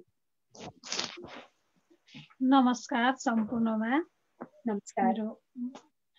मेरो लघुकथाको शीर्षक छ अन्योन्याश्रित। पुस्तक विमोचन समारोहको ब्यानर झुन्ड्याइयो। आगन्तुकहरूको उपस्थिति राम्रै थियो। मञ्चमा प्रकाशक संस्थाका अध्यक्ष, प्रमुख अतिथि, कृतिका लेखकलाई आसन ग्रहण गराए उद्घोषकले। प्रमुख अतिथिबाट पुस्तक विमोचन भयो। पर ताली बजाए निम्तालुले पुस्तक निशुल्क बाँडियो। प्रकाशक संस्थाका अध्यक्षले पुस्तक र लेखकमाथि मन्तव्य दिए। नयाँ प्रयोगवादी वरिष्ठ लेखकको बिल्कुलै नयाँ शैली र भावको पुस्तक प्रकाशन भएको छ। यस्तो गहन कृति प्रकाशन गर्न पाउनु हाम्रो संस्थाको अहभाग्य हो। केही दिनपछि पुनः कार्यक्रमको निम्तो बाँडियो। उही ठाउँ, निम्तालुहरू हुने, उनी लेखक, उही प्रकाशक संस्था, सबै उस्तै। समय, तिथि र ब्यानरको विषय मात्रै भिन्दै भयो। वरिष्ठ लेखक फलानुको चर्चित कृतिमाथि पाठकीय अन्तर्क्रिया। सित्तैमा पुस्तक लगेका 2-4 जनाले नुनको सोझो गरे। अल्छी लागे पनि चुपचाप सहिदिए इमान्दार निम्तालुहरूले। समोसा, चिया र रसभरीले स्वागत भयो। पुस्तक निस्केको 1 वर्ष पुग्न लाग्दा फेरि अर्को कार्यक्रमको आयोजना भयो। सबै थोक ऐजन ब्यानरको भाका मात्रै फरक। बेस्ट सेलर अवार्ड सेरोमनी, अङ्ग्रेजी भाषा, नेपाली छापामा। नयाँ प्रयोगवादी वरिष्ठ लेखक फलानुको कृति नयाँ प्रयोगमा अत्याधिक चर्चित र सफल भएकोले यस संस्थाबाट प्रकाशित कृति मध्ये सर्वोत्कृष्ट कृति पुरस्कार दिइएको छ। उद्घोषकले प्रमाणपत्रको भाका पढे। 50,000 को थैली, ताम्रपत्र, दोसल्ला र दुबोको मालाले सुशोभित भए लेखक महोदय। समारोहका विशेष व्यक्तिहरू, लेखक, प्रकाशक बेलुकी एउटै टेबलमा बसे। लेखकको आयोजनामा भएको साँझको कार्यक्रममा प्रकाशकले लेखकलाई धाप मार्दै भने, ल बधाई छ है यत्रो ठुलो पुरस्कारको लागि। यो सबै यहाँकै कृपा त हो। म पहिल्यै नलेखेकोलाई लेख्न लगाउनु, कृतिलाई सफल र चर्चित बनाउनु, यत्रो पुरस्कार यहाँको यो गुणप्रति कृतकृत्य छु, लेखकले लरबरिएको स्वरमा भने। के कुरा गरेको यार, तपाईले चाहिँ हाम्रो संस्थामा 5 लाखको सेयर किनिदिनु सानो गुण हो र? प्रकाशकको पनि बोली लरबरिएकै थियो। धन्यवाद। आहा, साह्रै नै सुन्दर। पक्कै पनि यस्तो चाहिँ नहोस्, कृतिहरू यस्तो कोही लेखकहरू पैसामा बिकेर पैसामा किनेर यस्तो चाहिँ नहोस्। पक्कै पनि हजुरको साँच्चै नै मिठो सिर्जनाको लागि धेरै धेरै धन्यवाद दिन चाहन्छु। मन्दिरा मधुश्रीजी पर्दा पछाडि रहिरहनु हुन हार्दिक अनुरोध गर्दै यहाँका कलमी यात्राहरू यसै गरी निरन्तर अगाडि बढिरहन् मेरो तर्फबाट शुभकामना पनि टक्राउन चाहन्छु। धन्यवाद। हामी नेपाली साहित्य संसारको प्रत्यक्ष प्रसारणको कार्यक्रममा छौँ। तपाईँ हामीलाई हेरिरहनु भएको छ। हामी भने आजको विशेष छुट्टै कार्यक्रम लघुकथा वाचन कार्यक्रममा छौँ। अब हामी अगाडि बढ्ने क्रममा अबको पालो भने परेको छ दीपक लोहनी। दीपक लोहनीज्यूलाई हार्दिक स्वागत गर्दै आफ्नो माइक म्युट अन गरेर स्टेजमा रहिदिनु हुन हार्दिक अनुरोध गर्दछु। लघुकथाकार दीपक लोहनीको जन्म मिति 2031 साल असार 15 भएको हो। नुवाकोटमा भएको हो। विधा लेखन विधा आख्यान काव्य समीक्षा विशेष रुचि आख्यानमा रहेको छ। साहित्यिक लेखन विद्यालयकालीन समयदेखि पहिलो प्रकाशन 2046 सालमा, पहिलो प्रकाशित कथा 2051 गरिमा साझा प्रकाशनबाट, प्रकाशित कृति काव्य र आख्यान गरी 2 छन्। पुरस्कार राष्ट्रिय कविता महोत्सव नेपाल प्रज्ञा प्रतिष्ठान 2056,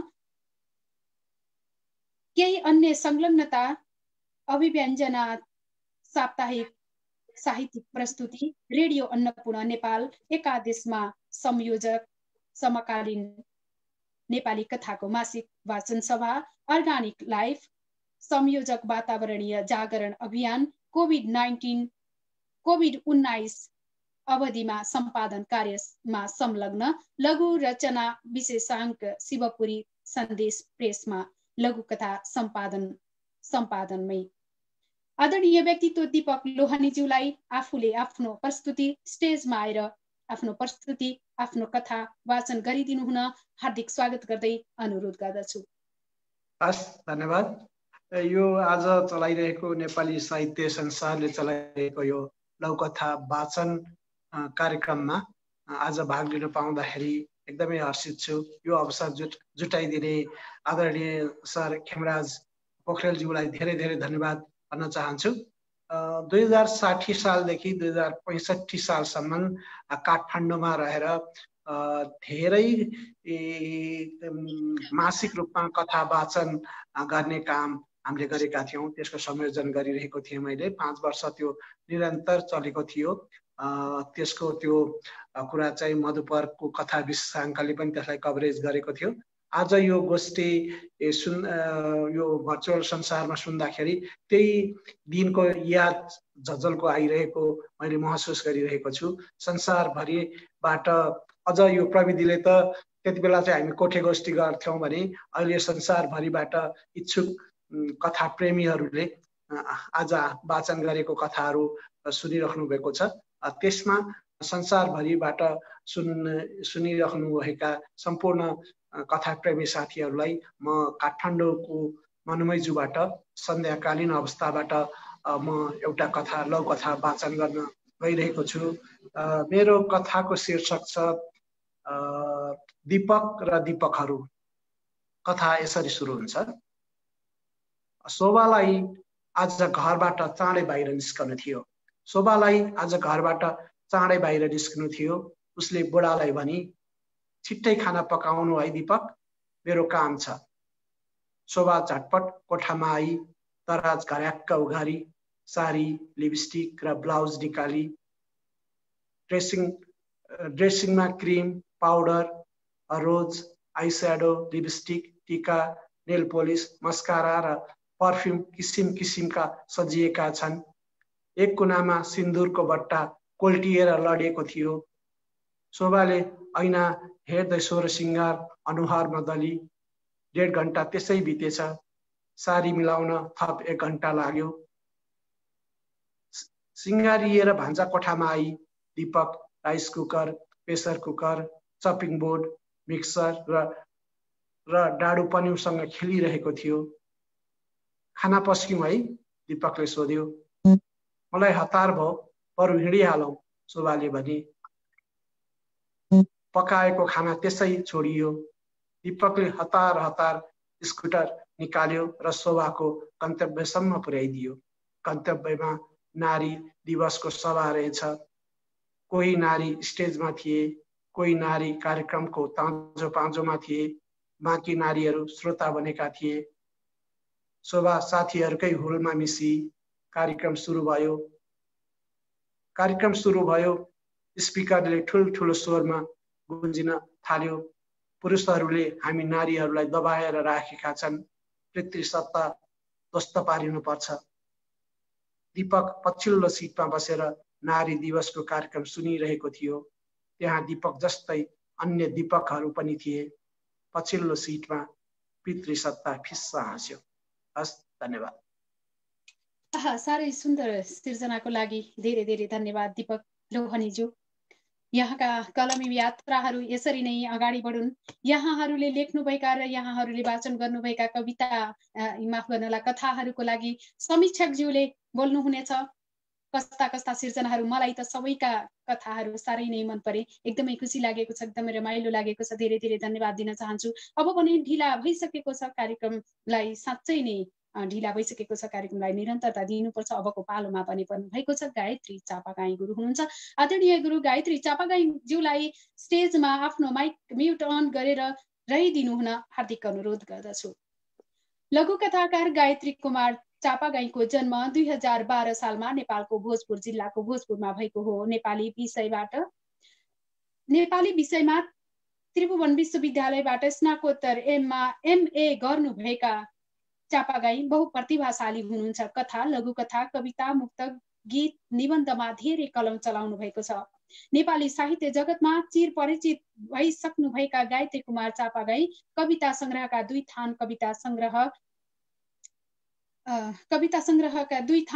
थान, निबन्ध कथा संग्रह 2 थान, निबन्ध संग्रह, लघुकथामा साहित्य शीर्षकको 1 थान लघुकथा संग्रह गरी नेपाली साहित्य जगतमा अहिलेसम्म 7 थान पुस्तक प्रकाशन भइसकेका छन्।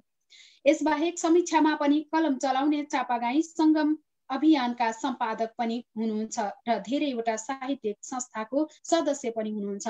नेपालको विराटनगरलाई मुकाम बनाउनुभएका चापागाईले धेरैवटा पुरस्कार पाइसक्नु भएको छ। उहाँको व्यक्तित्व र कृतित्वका बारेमा त्रिभुवन विश्वविद्यालयमा 2वटा शोध भएका छन्। अब भने गायत्री चापागाई गुरुलाई स्टेज र समय उपलब्ध गराएकी छु। कृपया आफ्नो प्रस्तुति, आफ्नो कथा वाचन गरिदिनु हुनको लागि स्टेजमा आमन्त्रण गर्दछु। गायत्री चापागाई। नमस्कार सीताजी लगायत नेपाली साहित्य संसारका सबै पदाधिकारीलाई हार्दिक नमन। खेमराज सरलाई विशेष आभार र कपिल सरलाई विशेष नमन। म अब सिधै मेरो परिचय आइसक्यो, म कथातिर जान्छु। मैले वाचन गर्ने कथाको शीर्षक छ गाई जात्रा। हजुर, मैले सुरु गरेँ गाई जात्रा। बिरामी छोरालाई सिभिल हस्पिटलमा जचाएर सवारी साधन खोज्दै हिँडेका हिक्मत प्रसादले बानेश्वर चोकमा ठुलै भेट देखे। छोराले भन्यो, जाउँ न हेर्न बुवा, त्यहाँ के रहेछ? हुँदैन बाबु, यो सहरमा जिउ जोगाउनु पर्छ, चुटाई खाइन्छ। छोरो डोर्याउँदै उनी टेम्पो खोज्न थाले। पुलिसले लाठी बर्सायो, भिड तितर बितर भयो। प्रदर्शनकारीहरू मध्ये एकजना माइकबाट चर्को स्वरमा चिच्याउँदै थियो, साथीहरू पछाडि हट्नु हुँदैन, हामीले अझ सशक्त आन्दोलन गर्नुपर्छ। भिडमा कसैले फुसफुसायो, यो अस्थायी मास्टरको जुलुस हो। भिडमा हिक्मत प्रसादले गाउँकै सिंहवीर मास्टरलाई देखे। ऊ गाउँबाट आन्दोलन गर्न राजधानी जाने भन्दै चन्दा उठाउँदै हिँडेको पनि उनले देखेका थिए। मनमा नै हिक्मत प्रसादले गमे, सरकारले स्थायी गर्न न्यूनतम पास अङ्क तोक्यो, त्यो पनि ल्याउन नसक्ने हो यो आन्दोलन। यस्तालाई जागिर दिएर देश कसरी समृद्ध होला? यस्ताले पढाएका विद्यार्थी कस्ता होलान्? उनको मन अमिलो भयो। टेम्पो भेटे, चढे, माइतीघर मण्डलामा पुगे। त्यहाँ अर्को जुलुस, सवारी साधनको जाम। ब्यानरमा लेखिएको थियो, पशु अधिकारको संरक्षण गरौँ। माइक बोल्दै थियो, पशुलाई भिडबाट खसाएर मार्न पाइँदैन, कुकुरलाई यातना दिएर मार्न हुन्न। उनी सोचमग्न भए, यहाँ मान्छे सुरक्षित छ र पशुका कुरा? दण्डहीनता, ज्यानमारालाई उन्मुक्ति, बलात्कारीलाई लुकाउने खेल, अन्यायको राज, तस्कर, भूमाफिया, ठेकेदार र कालो बजारियाको कालो धनले पालिएको सरकार। उनले पत्रिकामा पढेका कुराहरू एक एक गरेर सम्झे। कतै यो पशुको कुरा उठाउने पनि विदेश त होइनन्? मनमा कुरा खेलाउँदै उनी रत्नपार पुगे। टेम्पोबाट उत्रदा पारिपट्टि 150 मान्छेको भिडमा माइक कराउँदै थियो, यी भ्रष्टले देश सखाप पारे, अब राजालाई ल्याउनु पर्छ। यहाँको जनसङ्ख्या उनले निहाले, आधाउधी सवारी साधन पर्खने मान्छे। त्यसो भए अझै राजाको हड्डी खानेहरूको अवशेष बाँकी नै रहेछ। यही भिडबाट पनि भ्रष्टहरू तर्सिएकै छन्। बस खोज्दै गर्दा बिरामी छोरोले भन्यो, बुबा सहरमा गाई जात्रा निक्लिन्छ भन्नुहुन्थ्यो, यही हो गाई जात्रा? हस्, धन्यवाद। मेरो कथा सिद्धि। एकदमै कथा त भन्दा भन्दै सिद्धिने रहेछ। लघु कथा भएर पनि होला, सुनिरहन मन लाग्दो रहेछ। यता चाहिँ प्रस्तुतालाई आनन्द आउने, एकदमै खुसी लाग्यो। धेरै धेरै धन्यवाद दिन चाहन्छु। आजको यस कार्यक्रममा प्रत्यक्ष रूपमा भेटघाट हुनुभएका नेपाली साहित्य संसारको माध्यमबाटै एकजना हजुर मात्रै हुनुहुन्छ, अरू सबै आदरणीय व्यक्तित्वहरू, नयाँ व्यक्तित्वहरू हुनुहुन्छ। उहाँहरूको बारेमा बोल्ने क्रममा कतै कमी कमजोरीहरू बोले भने माफ गर्नुहोला भन्न चाहन्छु। गायत्री कुमार चापागाई गुरु हजुरलाई आफ्नो माइक म्युट अफ गरेर रहिदिनु हुन हार्दिक अनुरोध गर्दै अब भने हामी कार्यक्रममा धेरैजना हाम्रा व्यक्तित्वहरू, हाम्रा कथाकारहरूले आफ्नो कथा सुनाइसक्नु भएको छ। अब हामी अन्त्यतिर पनि पुग्न थालिसकेका छौँ। अबको पालोमा हुनुहुन्छ समीक्षकज्यू खेमराज पोखरेलज्यू। यस पछाडि हुनुहुनेछ प्रमुख अतिथिज्यू हुनुहुनेछ प्राध्यापक डाक्टर कपिल लामिछानेज्यू। यतिखेर भने खेमराज पोखरेलज्यूलाई समीक्षकको भूमिका निर्वाह गरिदिनु हुन र आफ्नो कथा वाचन गरिदिनु हुन स्टेजमा माइक म्युट अन गरेर रहिदिनु हुन हार्दिक अनुरोध गर्दै हार्दिक स्वागत पनि टक्राएकी छु। लघुकथाकार खेमराज पोखरेलको जन्म 2013 भदौ 3 गते भएको हो। जन्मस्थान र स्थायी बसोबास जिल्ला सप्तरी, साबिक रूपनगर 2, हाल कञ्चनरूप नगरपालिका, वडा नम्बर 12, बस्तीपुर। हालको बसोबास सान एन्टोनियो अमेरिकामा छ। शिक्षा MA इतिहास त्रिवीबाट गर्नुभएको हो। पहिलो लेख प्रकाशित कञ्चनगढ एक परिचय छिन्न मस्तामा भएको हो। पहिलो साहित्यिक निबन्ध प्रकाशित सबै थोक छ, केही छैन गरिमामा भएको हो। लघुकथा पहिलो लेखन फिङ्गर प्रिन्ट पछ्यौरीको आइसक्रिम लघुकथा संग्रहमा सङ्कलित छ। पत्रिकामा पहिलो प्रकाशन 4 लघुकथा भएको पाइन्छ।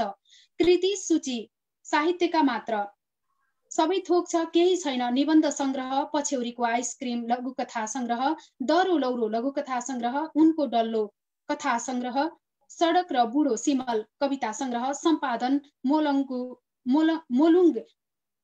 लघु कथा संग्रह, सिमानामा आमा लघु कथा संग्रह, राम शाहको चौतारो लघु कथा संग्रह, पगाह कथा संग्रह, ईश्वरको मृत्यु लघु कथा संग्रह, सम्पादन मधुस लघु कथा संग्रह। इतिहासतर्फ 10 वटा पुस्तक पुरस्कार, इतिहासतर्फ 10 वटा पुस्तक पुरस्कार, लघु कथामा गोरखापत्र संस्थानले राष्ट्रिय प्रतियोगितामा तेस्रो पुरस्कार, साहित्यको बारेमा कार्य एडमिन लघु कथा कुनो र कथा, सामाजिक कार्य पञ्चकन्या प्रतिष्ठानको संस्थापक अध्यक्ष, लघु कथा वाचन सहित आजका वाचन भएका लघु कथाको समीक्षा पनि गरिदिनु हुनको लागि आदरणीय व्यक्तित्व खेमराज पोखरेलज्यूलाई स्टेज र समय प्रदान गरेकी छु। कृपया हार्दिक अनुरोध टक्राउन चाहन्छु। नमस्कार। नेपाली साहित्य संसारले मलाई यो अवसर उपलब्ध गराएको छ, म हार्दिक आभारी छु। आज यस कार्यक्रमका सभापतिज्यू, प्रमुख अतिथिज्यू, उद्घोषक, लघुकथा वाचनमा सहभागी हुनुभएका लघुकथाकार साथीहरू, स्रष्टाहरू, दर्शक, श्रोता र पाठकहरू सबैलाई मैले एकमुष्ट नमन गरेँ। सबभन्दा पहिला म एउटा लघुकथा, मेरो आफ्नो लघुकथा वाचन गर्दछु। यो चाहिँ नागरिक दैनिकमा 2077 भदौ 5 मा छापिएको थियो। यसमा 222 शब्दहरू छन्। मेरो लघुकथाको शीर्षक छ मान्छे। मान्छे चाहिँ के खोज्छ भन्ने देखाउन खोजेको मैले। रोबोटसँग गहिरो दोस्ती भए थियो। ऊ मसँग अन्तरका कुरा पनि गर्थ्यो। ऊ रोबोट वैज्ञानिक हो। रोबोटको सफ्टवेयर बनाउँछ, अनुसन्धान गर्छ। उसले मलाई एक दिन भने थियो, किम, मैले जेनीलाई डिभोर्स गरिदिएँ नि। मैले सोधे थिएँ, किन नि त्यति राम्री श्रीमती? उसले भने थियो, राम्री भएर के गर्नु? म जसरी उसँग सहवास गर्न चाहन्थेँ ऊ नमान्ने, ऊ प्रतिवाद गर्ने, अनि के गर्नु? मैले उसलाई सोधे थिएँ, अनि अब सहवास कोसँग गर्छौ त? उसले खुसी भएर भने थियो, एउटी सुन्दरी रोबोट बनाएको छु, उसको नाम क्लाउडिया राखेको छु। क्लाउडियामा सबै सेन्सेसन हालेको छु, फुल ब्याट्री चार्ज गर्छु, सहवास गर्छु, अनि मेरो अनुकूलको सहवास हुन्छ। म जे चाहन्छु त्यही हुन्छ। उसको कुरा सुनेपछि म चुप लागेको थिएँ। केही दिनपछि उसले फेरि मलाई भने थियो, क्लाउडियालाई अब बेचिदिन्छु। मैले सोधेँ, किन, सहवासमा मजा आएन? उसले भने थियो, किम, क्लाउडियासँग सहवास गर्दा सबै थोक त भयो, तर मान्छेको जस्तो संवेदना र उच्छ्वास भएन।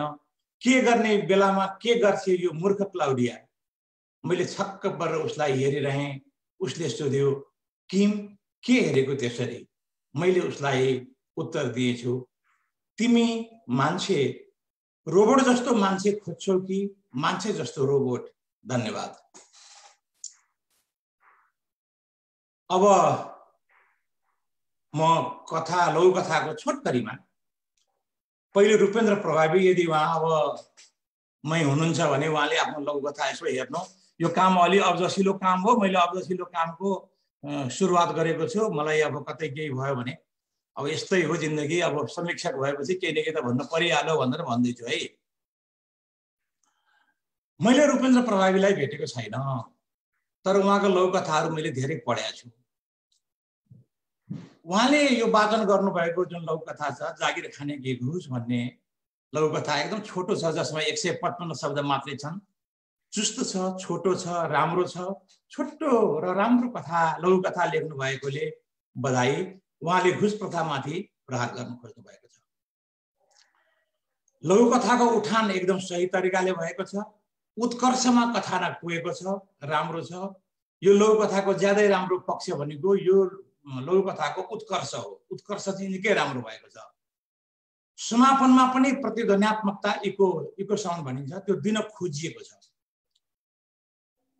तर केही अलिकति मलाई खट्केको कुरा चाहिँ उठानका पात्र लेख्न कसरी पहुँचवाला व्यक्तित्व हुन् भन्ने लघुकथामा खुलेको छैन। समापनमा अन्तिम वाक्यले विस्तार गरिदिएको छ, जसले लघुकथालाई अवनतितिर लगेको छ। लघुकथा बीज वाक्यमा अल्मलिएको छ।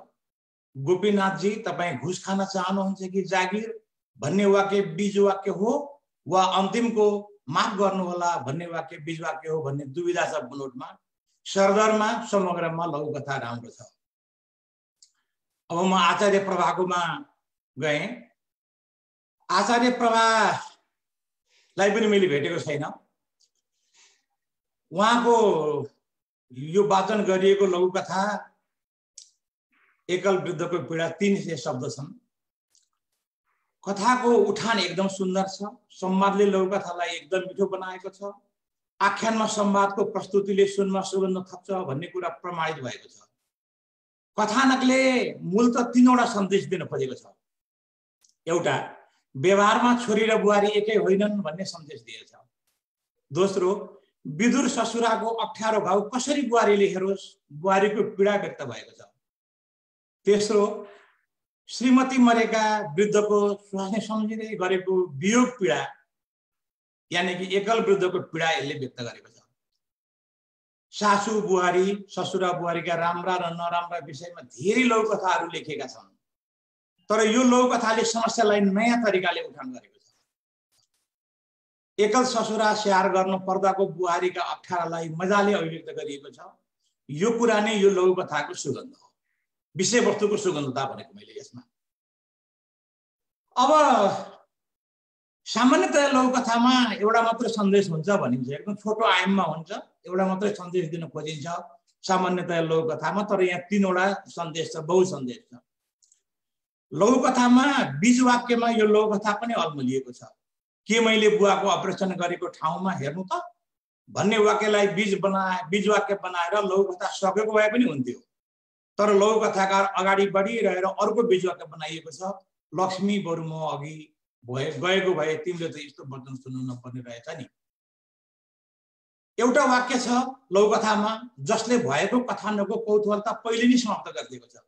जस्तो रविन मौन बस्छ र सोध्छ, हो हुन त सासू भए सुषमालाई पनि सोध्न सजिलो पर्थ्यो, लोग्ने मान्छेलाई बुहारीले सोध्न पनि अप्ठ्यारो नै पर्छ। यो वाक्यलाई चाहिँ पहिले हालिदिएको छ, जसले चाहिँ अन्तिममा के हुन्छ भन्ने कुराहरू चाहिँ त्यहाँ देखाइसकेको छ र कौतूहलता नष्ट भएको छ भन्ने हो। अब शारदा पौडेल निशाको मा गएँ। स्पेनमा बस्दै गर्नुभएकी शारदा पौडेल निशा को चाहिँ लघुकथा हेर्दै जाँदाखेरि छ देख्न नपरोस्। यसमा 257 शब्दहरू छन्। यो लघुकथा वृद्ध साहित्यिक कथावस्तुमा आधारित छ, सामाजिक विषयवस्तुमा लेखिएको छ। बाबुले आफ्नो सन्तानप्रति गर्ने माया देखाइएको छ, अनवरत माया देखाइएको छ, बिना शर्तको माया देखाइएको छ।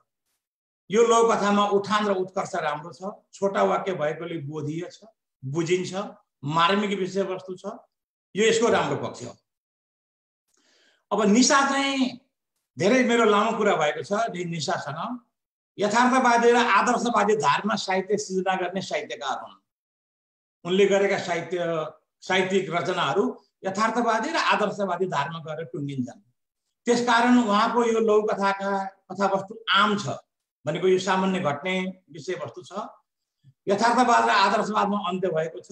टक्क बीजवाक्य सुन्दर भएको भए झन् राम्रो हुन्थ्यो भन्ने मलाई लागेको छ। प्रतिध्वनात्मक पक्षलाई अझै तेजिलो पार्नुपर्छ है निशा भनेर मैले एउटा यहाँ भन्न खोजेँ। त्यसपछि म रन्जु मार्गमा गएँ। रन्जु मार्गलाई पनि मैले भेटेको छैन, यी सामाजिक सञ्जालमा हो। उहाँले वाचन गर्नुभएको प्रायश्चित्त लघुकथामा 270 शब्द छन्। शब्द सङ्ख्याको हिसाबले यो लघुकथा एकदम फ्रेममा सजिन छ। उठान उत्कर्ष र समापन दुरुस्त छन्। यो लघुकथामा प्रस्तुत गरिएको कथानकमा उपपात्रले आफ्ना जीवनमा भ्रष्टाचार गरेकोमा पश्चाताप गरिएको छ। भ्रष्टाचारको दागले छटपटिएको छ। निधारमा लागेको दाग चाहिँ अब कहिले नमिट्ने रहेछ भनेर बीजवाक्य बनाइएको छ। तर यो लघुकथामा कथानकको तादात्मकता अलिक कसिलो छैन। जस्तो ऊ पात्र जुन त्यहाँ प्रयोग भएको छ, त्यो कार्यक्रममा जानु, श्रीमतीलाई गहना नलगाऊ भन्नु र आफू भ्रष्टाचारी भएकोमा पश्चाताप गर्नु, यी 3 परिवेश मुख्य छन् र यिनको बीचमा भएको अर्थगत परिवेशगत तादात्म्यलाई अझै कसिलो बनाउन आवश्यक छ। अब म अवतार ढकालतिर पुगेँ। अवतार ढकाल चाहिँ एउटा उदीयमान लघुकथाकार हुनुहुन्छ। उहाँबाट मैले व्यक्तिगत रूपमा चाहिँ धेरै आशा गरेको छु। उहाँले वाचन गर्नुभएको लघुकथा भाग्यमानीमा 249 शब्दहरू छन्। त्यसकारण यो छोटो छ। कथानकको उठान, विकास, उत्कर्ष, ह्रास तथा समापनका चरणहरू मजाले व्यवस्थापन गरिएको छ। संवाद निकै मिठा र सुन्दर छन्। यो कथा मूलतः सामाजिक मनोविज्ञानमा लेखिएको छ। आजको समाजका मान्छेहरू आफू, आफ्नो बाबुआमा, सासू ससुरालाई वृद्ध अवस्थामा हेला गर्ने, राम्ररी नहेर्ने, दुःख दिने गर्छन्। तर त्यही बेला त्यही मान्छे आफ्नो सन्तानले आफूलाई पाल्छ भनेर आग्रह राख्छ। यो सामाजिक मनोविज्ञानमाथि व्यङ्ग्य हानिएको छ। बुनोटको हिसाबमा सुन्दर छ। अब लघुकथाको अर्को पाटोलाई हेर्दाखेरि चाहिँ कथानकले समाजमा दिने सन्देश धीमा छ। व्यङ्ग्य पक्ष प्रबल छ, तर मूल पात्र ऊ निरीह छ, विवश छ। त्यो अवस्था परिवर्तनका लागि उसको कृत्य कमजोर देखाइएको छ। कथानकको सोच प्रगतिशील छ, तर कृत्य यथास्थितिवादी छ। समस्यामाथिको प्रहार मत्थर छ। सारमा लघुकथा राम्रो छ। अब म 6औं नम्बरको हाम्रो आविष्कार भारती, उहाँलाई पनि मैले भेटेको छैन, उहाँ इन्जिनियर हुनुहुन्छ। उहाँको चोर भन्ने लघुकथामा 337 शब्दहरू छन्। यो अलिकति लामो छ। यो चाहिँ डायस्पोरिक पीडामा लेखिएको छ। विदेशमा नेपालीहरूले भोग्नु परेको पीडा बडो मजाले लेख्नु भएको छ। त्यसकारणले यो सुन्दर कथा वस्तु पर्नुमा छ। यो लघुकथाको निकै आकर्षक विषयवस्तु भनेको कुरा भनेको चाहिँ यसको कथानक हो। तर बुनोटको हिसाबबाट हेर्दा भने यो लघुकथामा अलिकति केही कुराहरू थपिनु पर्ने जस्तो लाग्छ। जस्तो लघुकथाको उत्कर्षपछि झ्वाट्ट समापन गरिनु पर्नेमा त्यो भएको छैन। लघुकथाको समापनमा कौतूहलता आउनुपर्ने, इको साउन्ड आउनुपर्ने, त्यो पनि अलिक कम छ। अनि अर्को एउटा सल्लाह मैले आविष्कार भारतीजीलाई, किनभने उहाँले मलाई मेसेन्जरमा भन्नुभएको थियो लघुकथा वाचन गरियो अलि अघिल्लो कार्यक्रममा, तर समीक्षा भएन भन्नुभएको थियो। अनि मैले उहाँलाई अलिक बढी समीक्षा गर्न खोजेको छु। उहाँले को लेखनमा जुन अङ्ग्रेजी शब्द प्रयोग भएको छ त उहाँले अङ्ग्रेजीमै लेख्नु भएको छ। सामान्यतया चाहिँ अङ्ग्रेजी वा अन्य भाषाका संवादहरूलाई नेपालीमा लेख्नु पर्दाखेरि देवनागरीकरण गरेर लेख्नुपर्छ, अङ्ग्रेजीमा लेख्नु हुँदैन। यसो गर्दाखेरि त्यो भाषा नजानेका मान्छेले पनि पढ्न सक्छ। अनि लघुकथामा विचरो पात्र निरीह, विवश र बाध्य छ। यो लघुकथाको बीज वाक्य क्या पता कौन कब चोर बन जाए हो जस्तो देखिन्छ। यो बीज वाक्य कथानकको प्रयोजनसँग ठ्याक्कै मिल्नुपर्ने पनि हुन्छ र अन्तिम वाक्य अश्लेष लुकेर काम गरेकोमा खिन्न मन गर्दै अमिलो र मन लिएर आफ्नो सिफ्टको काममा तल्लीन हुन्छ। यो वाक्य नभनेको भए पनि हुन्थ्यो, किनभने यसले कथानक विस्तार गरेको छ र यसले चाहिँ पाठकले सम्झिने कुराहरू भनिदिएको छ। त्यस कारणले लघुकथा यो भनिसकेपछि अवनतितिर गएको छ भन्ने हो। मूलत शब्द सङ्ख्या अलिक बढी भएकोले यसलाई शब्द सङ्ख्या घटाउन सकिने धेरै ठाउँहरू छन्। अब गङ्गा आचार्य मेरी बहिनी एकदम राम्रो लघुकथा लेख्ने भनेर मैले मानेकै हो। अनि उहाँको चाहिँ एकदम चुस्त छ लघुकथा, 171 शब्दका छन्। यो चुस्त छ, दुरुस्त छ। उठान, विकास, उत्कर्ष, ह्रास हुँदै समापनमा जाने लघुकथा लेखनको प्रक्रियालाई यसले पुरै अवलम्बन गरेको छ। कथानकले आधुनिक कालको तर कठमुल्ला पुरुष प्रधान चरित्रमाथि प्रहार गरेको छ। लोग्ने मान्छे आफूले बिहेपूर्वक यौन सम्बन्ध राखेकोमा गर्व गर्ने, बहादुर ठान्ने, तर श्रीमती चाहिँ भर्जिन चाहिने वर्तमान समाजको ढोंगे चरित्रमाथि प्रहार गरिएको छ। लघुकथा विद्रोहात्मक शैलीमा लेखिएको छ, ज्यादै सुन्दर छ। बुनोटको हिसाबले पनि लघुकथा अब्बल छ, नमुना छ। यो सशक्त बीजवाक्य तिमीलाई उसले छोएको त थिएन नि भन्ने रहेको छ। यो लघुकथाको प्रयोजनको तात्पर्य समाजमा विद्यमान एउटा विशिष्ट पुरुष प्रधान सोचको उजागर गर्नु रहेको छ। त्यसकारण यो राम्रो छ। अनि यो अर्कोपट्टिबाट हेर्दाखेरि समाजमा रहेका यथास्थिति धारभन्दा अलिक पर गएर प्रगतिशील धार वा अग्रगामी धारलाई पनि लघुकथाले समावेश गर्न सकेको भए झन् सुनमाथि सुगन्ध हुन्थ्यो भन्ने गरिन्छ। जस्तो आदर्शवादमा अथवा यथास्थितिवादमा लेखिएको छ यो कथा पनि, यो लघुकथा पनि। एउटा बारबेरलाई धक्का दिनै पर्छ साहित्यकारले। समाजले एउटा जुन बारबेर बनाएको छ त्यो बारबेरलाई धक्का दिनै पर्छ भन्ने मेरो कुरा छ। यो लघुकथामा समापनमा एक वाक्य अझै थपेको भए हुन्थ्यो कि भन्ने लागेर मैले एउटा वाक्य यहाँ प्लस गरिदिएको छु।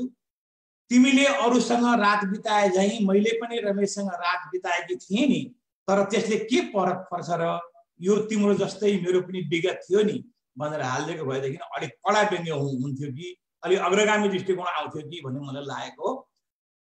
त्यसपछि मेरी अर्की बहिनी मन्दिरा मधुश्रीको चाहिँ नि लघुकथामा म आइपुगेको छु। यसमा 290 शब्दहरू छन्। नेपाली साहित्यको आख्यान फाँटमा निकै चम्किएकी मेरी बहिनीको यो लघुकथाले साहित्यिक आकाशमा देखिएको व्यथितिलाई उजागर गरेको छ। पैसावान लेखकले पैसा खर्च गरेकै भरमा साहित्यमा चम्किएको, पुरस्कार पाएको, विशिष्टता हासिल गरेका व्यक्तिहरू एकदम बग्रेलती देखिन्छ नेपाली साहित्यका आँगनमा। त्यसकारण नेपाली साहित्यमा अहिले पनि पुरस्कारहरू, हरेक पुरस्कारहरू विवादित बन्ने गरेका छन्। त्यस्तो चाहिँ प्रसङ्गमा बडो राम्रो झापट हानेको छ। अनि बुनोटको हिसाबले पनि यो लघुकथा एकदम राम्रो छ। उठानदेखि लिएर समापनसम्म सबै मिलेको छ। अब मधुश्रीको यो लघुकथामा चाहिँ पाठकले अझै धेरै खोज्ने रहेछ, किनभने उहाँले एउटा हाइट बनाइसक्नु भएको छ। त त्यसो भएको हुनाले गर्दाखेरि एउटा अझै छ। तर उनले के भन्दाखेरि अलिकति यो परिवेशीय अखाडाबाट निस्किनलाई के गर्नुपर्ने हुन्थ्यो त, त्यो समस्या प्रब्लम सल्भ गर्नको लागि के गर्नुपर्ने हुन्थ्यो त, के गर्दाखेरि हुन्छ भनेर बाटो चाहिँ देखाइएको छैन। लघुकथा भएकोले पनि होला। अब म आएँ 9 नम्बरको दीपक। समय गइसकेको छ, फेरि म हतार हतार बोलिरहेको छु, सक्नु छ। दीपक लोहनीसँग मैले एकपल्ट झस्स नचिनिकन चिने हो। अनि त्यसपछिबाट उहाँ एकदम मिठो लेख्नुहुन्छ। मैले उहाँको जति पढेको छु त्यो एकदम मिठो लेख्नुहुन्छ। उहाँले यो जुन लघुकथा छ उहाँकोमा 215 शब्द जति छन्। उहाँले यो लघुकथामा आधुनिक जमानामा अहिलेको कथित पुरुष सत्तामा पुरुषहरू पनि महिलाबाट पीडित भएको यथार्थ पस्किनु भएको छ। श्रीमान भात पकाउँछ, श्रीमतीलाई उसले भनेको ठाउँमा पुर्याइदिन्छ, भाँडा माझ्छ, तर श्रीमती मेकअपमा समय बिताउँछिन्। घरमा पकाएको खाना नखाई श्रीमानलाई ड्राइभर बनाएर कार्यक्रममा जान्छन् र पुरुषले महिलालाई हेपेकोले पुरुषता भ्रष्ट पार्नुपर्छ भन्छन्। यही कुरा लघुकथाले बोलेको छ। बुनोटको हिसाबले यो एकदम राम्रो छ। उठान, विकास, उत्कर्ष, राज सबै मिलेको छ, समापन मिलेको छ, बुनोट शैली राम्रो छ। बुनोटका बारेमा केही भन्नुपर्ने ठाउँ छैन। अन्तिमको वाक्य दीपक पछिल्लो सिटमा बसेर नारी दिवसको कार्यक्रम सुनिरहेको थियो। त्यहाँ दीपक जस्तै अन्य दीपकहरू पनि थिए। पछिल्लो सिटमा प्रतिशत खिस्सा हाँस्दै थियो। ले कथ्यको कौतूहलता खोलिदिएको छ।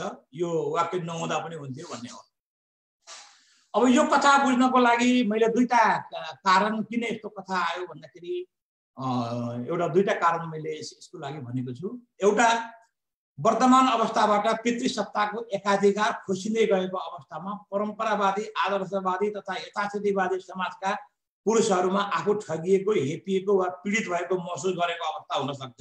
यो कसरी यस्तो अवस्था सिर्जना भयो भन्दा। अनि अर्को कुरा भनेको चाहिँ महिलाले कानुनी वा सामाजिक रूपमा सिक्री चुडालेर बाहिर निस्कँदा परिवारको वा सम्बन्धको हेका राख्न नसकेको पनि अनुभूत हुन सक्छ। जे भए पनि बुनोट शिल्पी लघुकथाकार दीपक लोहनीले समाजमा विद्यमान परिस्थितिलाई नयाँ तरिकाले कथानक पस्किनु भएको छ। उहाँलाई म बधाई ज्ञापन गर्दछु। र 10औं लघुकथा गायत्री कुमार चापागाईको छ। विराटनगरमा मुकाम बनाउनु भएका उहाँको गाई जात्रा भन्ने लघुकथामा 301 शब्दहरू छन्। यो लघुकथाको शीर्षक नै व्यङ्ग्यात्मक छ, किनभने गाई जात्रा भन्ने शब्द नै व्यङ्ग्यात्मक हो। त्यसकारणले यो व्यङ्ग्यले भरपुर भरिएको यो लघुकथा छ। लघुकथामा लघुकथाकार न्यूनतम अङ्क ल्याउन पनि नसक्ने अस्थायी मास्टरको आन्दोलनलाई एउटा गाई जात्राको रूपमा चित्रण गर्नुहुन्छ। त्यसलाई उहाँले त्यसलाई हामी शैक्षिक गाई यात्रा भन्न सक्छौँ। मान्छेको अधिकार कुण्ठित भएको बेला पशु अधिकारको कुरा गाई जात्रा, डन तस्करबाट चलेको सरकार आफैमा गाई जात्रा, गणतन्त्र आइसकेको अवस्थामा राजतन्त्रमा रत्न पार्कमा 150 को जुलुस तथा सभा गर्नु गाई जात्रा, त्यो 150 को भिडबाट पनि सरकार तर्सेको गाई जात्रा। यस्तै गाई जात्राहरूलाई प्रतीक बनाएर वर्तमान व्यक्तित्वमाथि प्रहार गरी कथावस्तु बुनिएको छ। ज्यादै सुन्दर छ, समसामयिक छ, परिवर्तनकामी सोचले कथावस्तु भएको छ। बुनोटको हिसाबमा पनि लघुकथा अब्बल छ। बीजवाक्य, बुवा सहरमा गाई यात्रा निकाल्छ भन्नुहुन्थ्यो, यही हो गाई यात्रा। यो बीजवाक्य सशक्त छ। समापनमा शैली रोचक र घोचक छ, सुन्दर छ।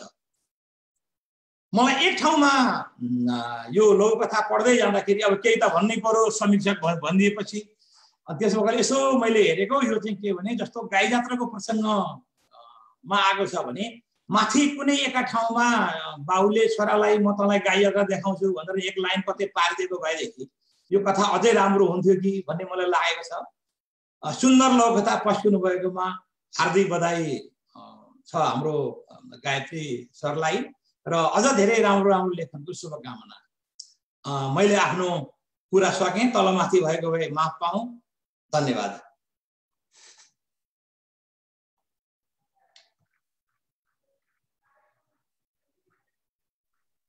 हजुर धेरै धेरै धन्यवाद। साथमा पुनः नमस्कार सबैजनालाई फेरि पनि मेरो तर्फबाट कार्यक्रम प्रस्तुता म सीता पौडेल यही छु। आदरणीय गुरु आदरणीय व्यक्तित्व खेमराज पोखरेल ज्यूका कुराकानीहरू सुनिरहँदाखेरि निकै नै आनन्द आएको थियो, निकै नै आनन्द आएको थियो। म त यो साहित्यमा साँच्चै नै अहिले 0 देखि 1 नम्बरसम्म पनि अझै पुग्न सकिसकेकी छैन। हजुरहरूको यो साथ र सहयोगले पक्कै पनि कुनै दिन अवश्य म पनि 2% भाग नै पुग्नेछु भन्ने पूर्ण आशा राखेको छु। धेरै धेरै धन्यवाद दिन चाहन्छु आदरणीय खेमराज पोखरेलज्यूलाई समीक्षकको भूमिका निभाइदिनु भएकोमा र मिठो कथा पनि वाचन गरिदिनु भएकोमा। अब भने हामी कार्यक्रमको अन्त्यतिर पनि आइसकेका छौँ र आजका प्रमुख अतिथिज्यू हुनुहुन्छ प्राध्यापक डाक्टर कपिल लामिछानेज्यूलाई अबको समयमा भने उहाँलाई आफ्नो माइक म्युट अन गरेर राखिदिनु हुन हार्दिक अनुरोध गर्दछु। प्राध्यापक डाक्टर कपिल लामिछाने भैरहवालाई मुकाम बनाउनु भएका प्राध्यापक डाक्टर कपिल लामिछाने त्रिभुवन विश्वविद्यालयका नेपाली विषयका प्राध्यापक हुनुहुन्छ। प्राध्यापक लामिछानेका लघुकथासँग जोडिएर 3 व्यक्तित्व छन्। उहाँले नेपाली भाषा तथा साहित्यमा विद्यावारिधि गरेर प्राविधिक दक्षता हासिल गर्नुभएको छ। उहाँ आधिकारिक रूपमा लघुकथाको व्याख्याता तथा सिद्धान्तकार हुनुहुन्छ, समालोचक हुनुहुन्छ। उहाँको तेस्रो व्यक्तित्व भनेको साहित्यकार पनि हो। उहाँका लघुकथाका मात्र अहिलेसम्म अन्यथा जलमानव, बोनसाई र विस्थापन गरी 4वटा लघुकथा संग्रहहरू प्रकाशन भएका छन्। क्षमा गर्नुहोला। उहाँका लघुकथालाई हामी नेपाली साहित्यको मानक लघुकथा मान्न सक्छौँ। अन्य विषयका धेरै पुस्तकहरू प्रकाशन गर्नुभएको छ। उहाँको विशेष दखल लघुकथा बाहेक लोक साहित्यमा पनि लघुकथा वाचन साथै अतिथिको मन्तव्य राखिदिनु हुन हार्दिक अनुरोध गर्दै आजको कार्यक्रमका प्रमुख अतिथिज्यू कपिल लामिछानेज्यूलाई स्टेज र समय प्रदान गरेकी छु।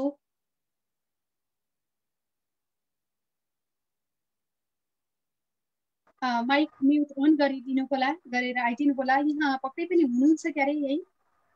धन्यवाद धन्यवाद पौडेलजी। यहाँहरू सबैलाई हार्दिक नमन गर्न चाहन्छु। यस कार्यक्रमका सभाध्यक्षज्यू, संयोजकज्यू तथा लघुकथा वाचन गर्नुहुने सम्पूर्ण लघुकथाकारज्यूहरू, आज हामी यो साँझमा देश र विदेशमा रहेका तमाम नेपालीहरूका बिचमा लघुकथा सम्बन्धी चर्चा, परिचर्चा, समीक्षा र लघुकथा वाचन गरिरहेका छौँ। मलाई 2टा भूमिका दिनुभएको छ उद्घोषकज्यूले। एउटा आफ्नो लघुकथा वाचन गर्ने, दोस्रो यसै मन्तव्य राख्ने। म पहिला एउटा लघुकथा वाचन गर्न चाहन्छु। मिल्ने साथी।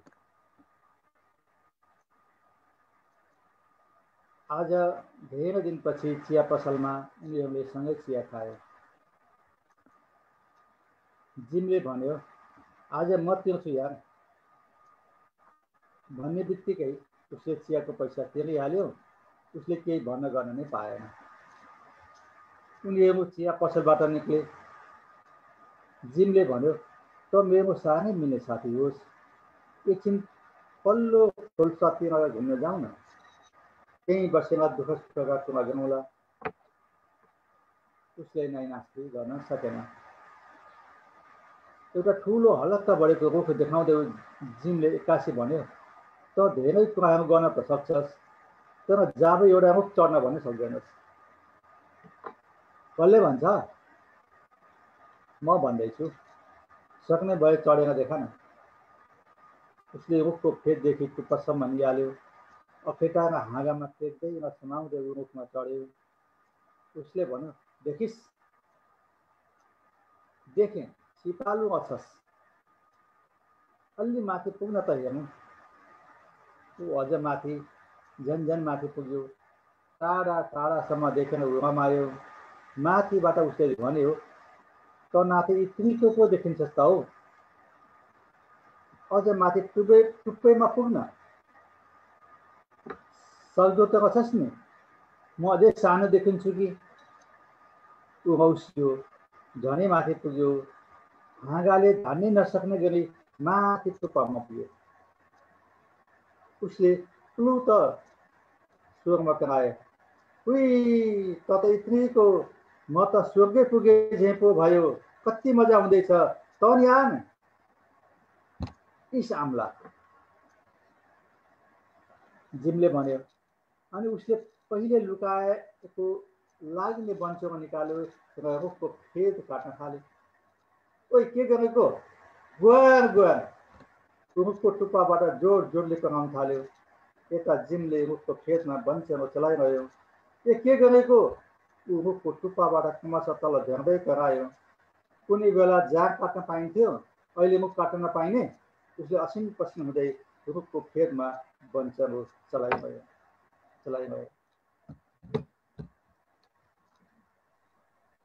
लघु कथा मैले यही सुनाएँ। मिल्ने साथी? साह्रै मिठो कथा सुनाउनु भयो, धेरै धेरै धन्यवाद। धन्यवाद सीताजी।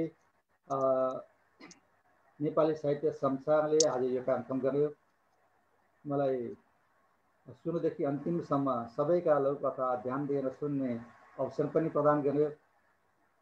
प्रमुख अतिथिको रूपमा यहाँले राखिदिनु भएको हुनाले म यताउति हलचल गर्न पनि पाइनँ। जसरी समीक्षकले कान ठाडा पारेर सुन्नु भयो, त्यसै गरी पनि मैले कान ठाडा पारेर लघुकथा सुनिरहेँ। हामीले यहाँ 12वटा लघुकथा सुन्यौँ। मैले सुनाएको सम्झ गर्दा 13वटा भए। 13को सङ्ख्या शुभ पनि छ कतै। नेपाली लघुकथाले यता आएर निकै फराकिलो फाँट भेटाएको छ। पहिला एउटा लघुकथा लेखेको छाप्न खास गरी काठमाडौँमा केन्द्रित रहेका पत्र पत्रिकाहरू कन्फर्नु पर्थ्यो। विज्ञान प्रविधिले गर्दा आज झट लेख्यो, चट सुनायो, टिप्पणी लियो, कमेन्ट लियो, अनि केही आवश्यक भए सच्यायो, पुनः पोस्ट गर्यो, पुनः सच्यायो, भोलि पत्रिकामा छाप्न दियो या किताबमा छाप्यो। यो अवसर अहिलेका पुस्तालाई छ। पहिलेका हामीले जुन बेला लघुकथा लेख्न थाल्यौँ, त्यो बेला लघुकथा लेख्नु अनि तल कागमन राखेर माथिबाट फु गर्दै सफा अक्षरमा लेख्नु, अनि एक कागमन कपी राखेर पत्रिकामा पठाउनु, अनि पत्रिकाको सीमित थिए, अनि उनीहरूले कहिले छाप्लान् भन्ने आशा गरेर बस्नु, अनि सरकारी सञ्चार माध्यम र पत्रिकामा हुने ठानेर काठमाडौँमा पहुँच हुनुवालाका मात्र छापिनु, मोफसलका लेखकहरू हेरै हुनु, पहुँच नहुँदा अस्वीकृत जस्ता भएका कथा लघुकथाहरू आफ्नै फाइलमा राखेर ठुलो हेर्नुपर्ने अवस्था थियो। पाठकका पुग्न सकिँदैन थियो। आज स्थिति परिवर्तन भएको छ। कसैको मुख ढाक्नु पर्दैन, फेसबुक आफ्नो हातमा छ। लेख्नुहोस्, पोस्ट गर्नुहोस्, सुनाउनुहोस्, पढाउनुहोस्, टिप्पणी लिनुहोस्, सच्याउनुहोस्। पाठशाला पनि भएको छ।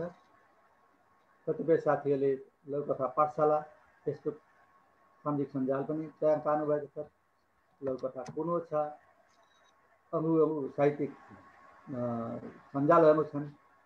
यो अवसर आजका पुस्तालाई छ, तर आजको पुस्तामा यति छिटो हुने अवसर पनि छ र छिटो अगाडि बढ्ने हतारो पनि छ, चटानो पनि छ।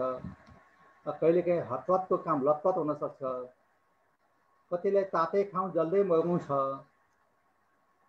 साहित्य भनेको साधनाको विषय हो, लघु कथा पनि साहित्यको साधनाको विषय हो। फेरि पनि लघु कथाको विकासमा यता आएर म देख्छु सङ्ख्यात्मक वृद्धि भएको छ, सङ्ख्यात्मक वृद्धिका साथसाथै गुणात्मक वृद्धि पनि भएको छ। उत्कृष्टभन्दा उत्कृष्ट लघु कथाहरू आएका छन्।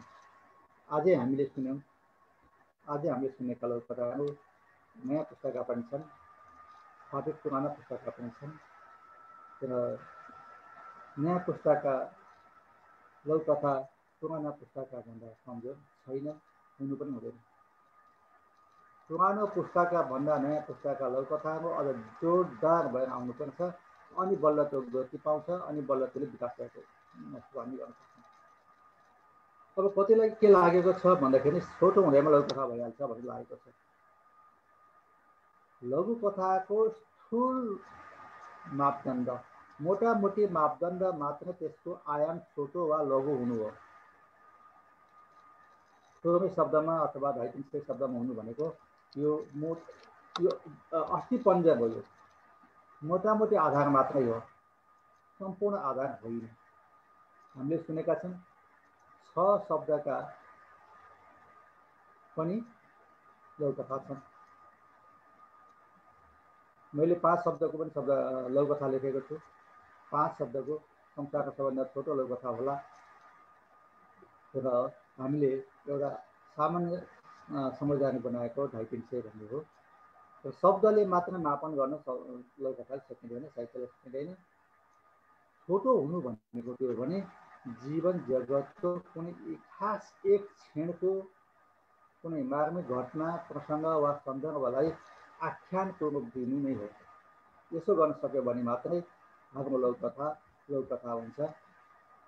अनि लघु कथा साहित्य नै भएको हुनाले यसमा कलात्मकता चाहिन्छ, संस्कार चाहिन्छ। आज सुनेका लघु कथाहरू मध्येमा शारदा पौडेल निशा बार्सिलोना स्पेनबाट सुनाउनु भयो। देख्न नपर्ने शीर्षकको लघु कथा सुनाउनु भयो। त्यो कविता जस्तो छ। त्यो मिलाएर गद्य कविता जस्तो गरी भन्यो भने त्यो कवितात्मक छ, कवितात्मक भाषा छ। हाम्रो यो लघु कथा गद्य विधा भएको हुनाले कविता जस्तै हुनुपर्छ भन्ने आग्रह त राख्न सकिँदैन। त्यसको अपेक्षा त्यो हुनैपर्छ भन्ने त छैन, हुँदा राम्रै हुन्छ। फेरि पनि प्रस्तुतिको माध्यम भाषा हो, प्रस्तुतिको ढङ्ग ढाँचा शैली हो। त्यो भाषा र शैली पनि त्यही हो। भाषा र शैली मान्छे सबै मान्छे नै हो, तर त्यसको रूप राम्रो हुनको निम्ति हामी गाजल लगाउँछौँ, सिन्दुर लगाउँछौँ, औँठी लगाउँछौँ, पोते लगाउँछौँ, लुगा मिलाएर लगाउँछौँ। त्यो लगाउँदा झन् राम्रो हुन्छ। नलागे पनि मान्छे त मान्छे हो नि, हामीले केही पनि नलगाए पनि मान्छे त मान्छे हो। त्यस्तै लघु कथा सुन्दर हुनको निमित्त त्यसको रूप पक्ष, त्यसको भाषा, त्यसको शैली पक्ष सुन्दर चाहिन्छ।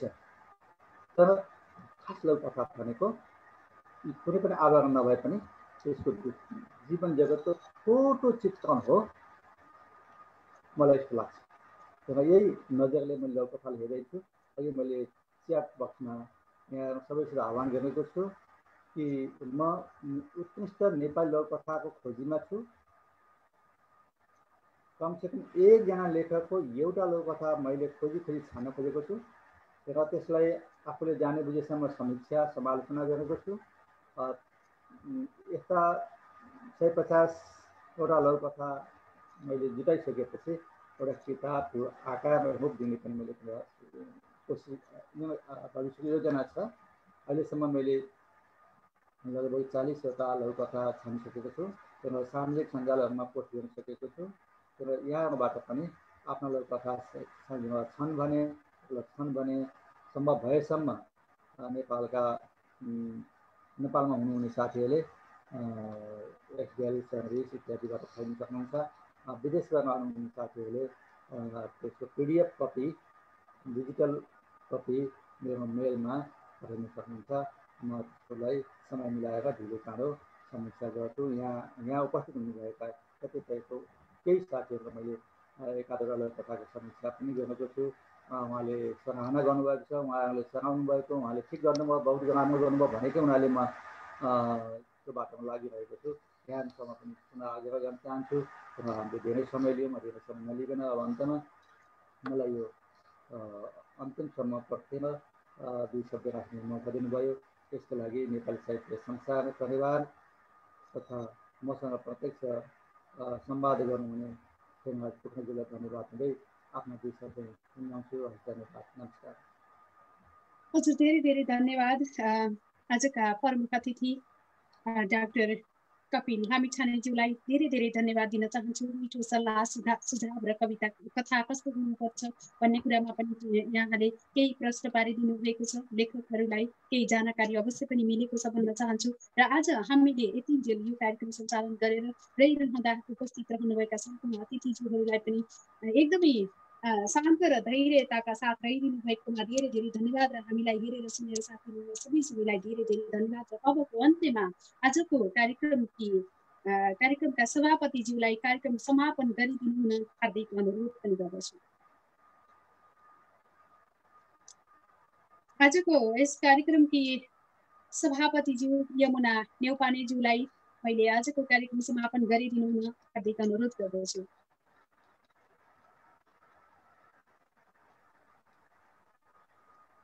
सम्पूर्णमा हार्दिक नमस्कार। सीताजीलाई हार्दिक धन्यवाद।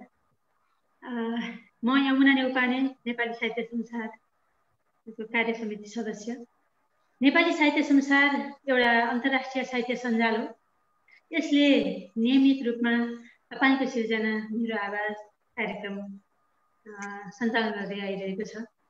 यसका साथसाथै यसका अलावा सम्भव भएसम्म हामीले आइतबार विशेष कार्यक्रम लिएर आइरहेका छौँ। त्यसै अनुरूप आज लघुकथा वाचन कार्यक्रम आयोजना गरिएको थियो। नेपाली साहित्य संसारको आँगनीमा लघुकथा क्षेत्रका लगभग प्रतिष्ठित व्यक्तिहरूलाई भेला गरेर हामीले उहाँहरूका कथाहरू, निकै मिठा चोटिला कथाहरू श्रवण गर्यौँ। सर्वप्रथम यस कार्यक्रमलाई भव्य र सभ्य रूपमा सम्पन्न गर्नुहुने कुशल कार्यक्रम प्रस्तुता सीता पौड्यालजीलाई हार्दिक धन्यवाद दिन चाहन्छु। यसका साथै प्रविधि संयोजन गरेर सहयोग गर्नुहुने प्रतिमाजीलाई पनि विशेष आभार व्यक्त गर्दछु। नेपाली साहित्य संसारको यस कार्यक्रममा आफ्नो व्यस्तताका बावजुद पनि हाम्रो आतिथ्यलाई स्वीकार गरेर पाल्नुहुने समस्त हाम्रा अतिथिज्यूहरूलाई हार्दिक धन्यवाद दिन चाहन्छु।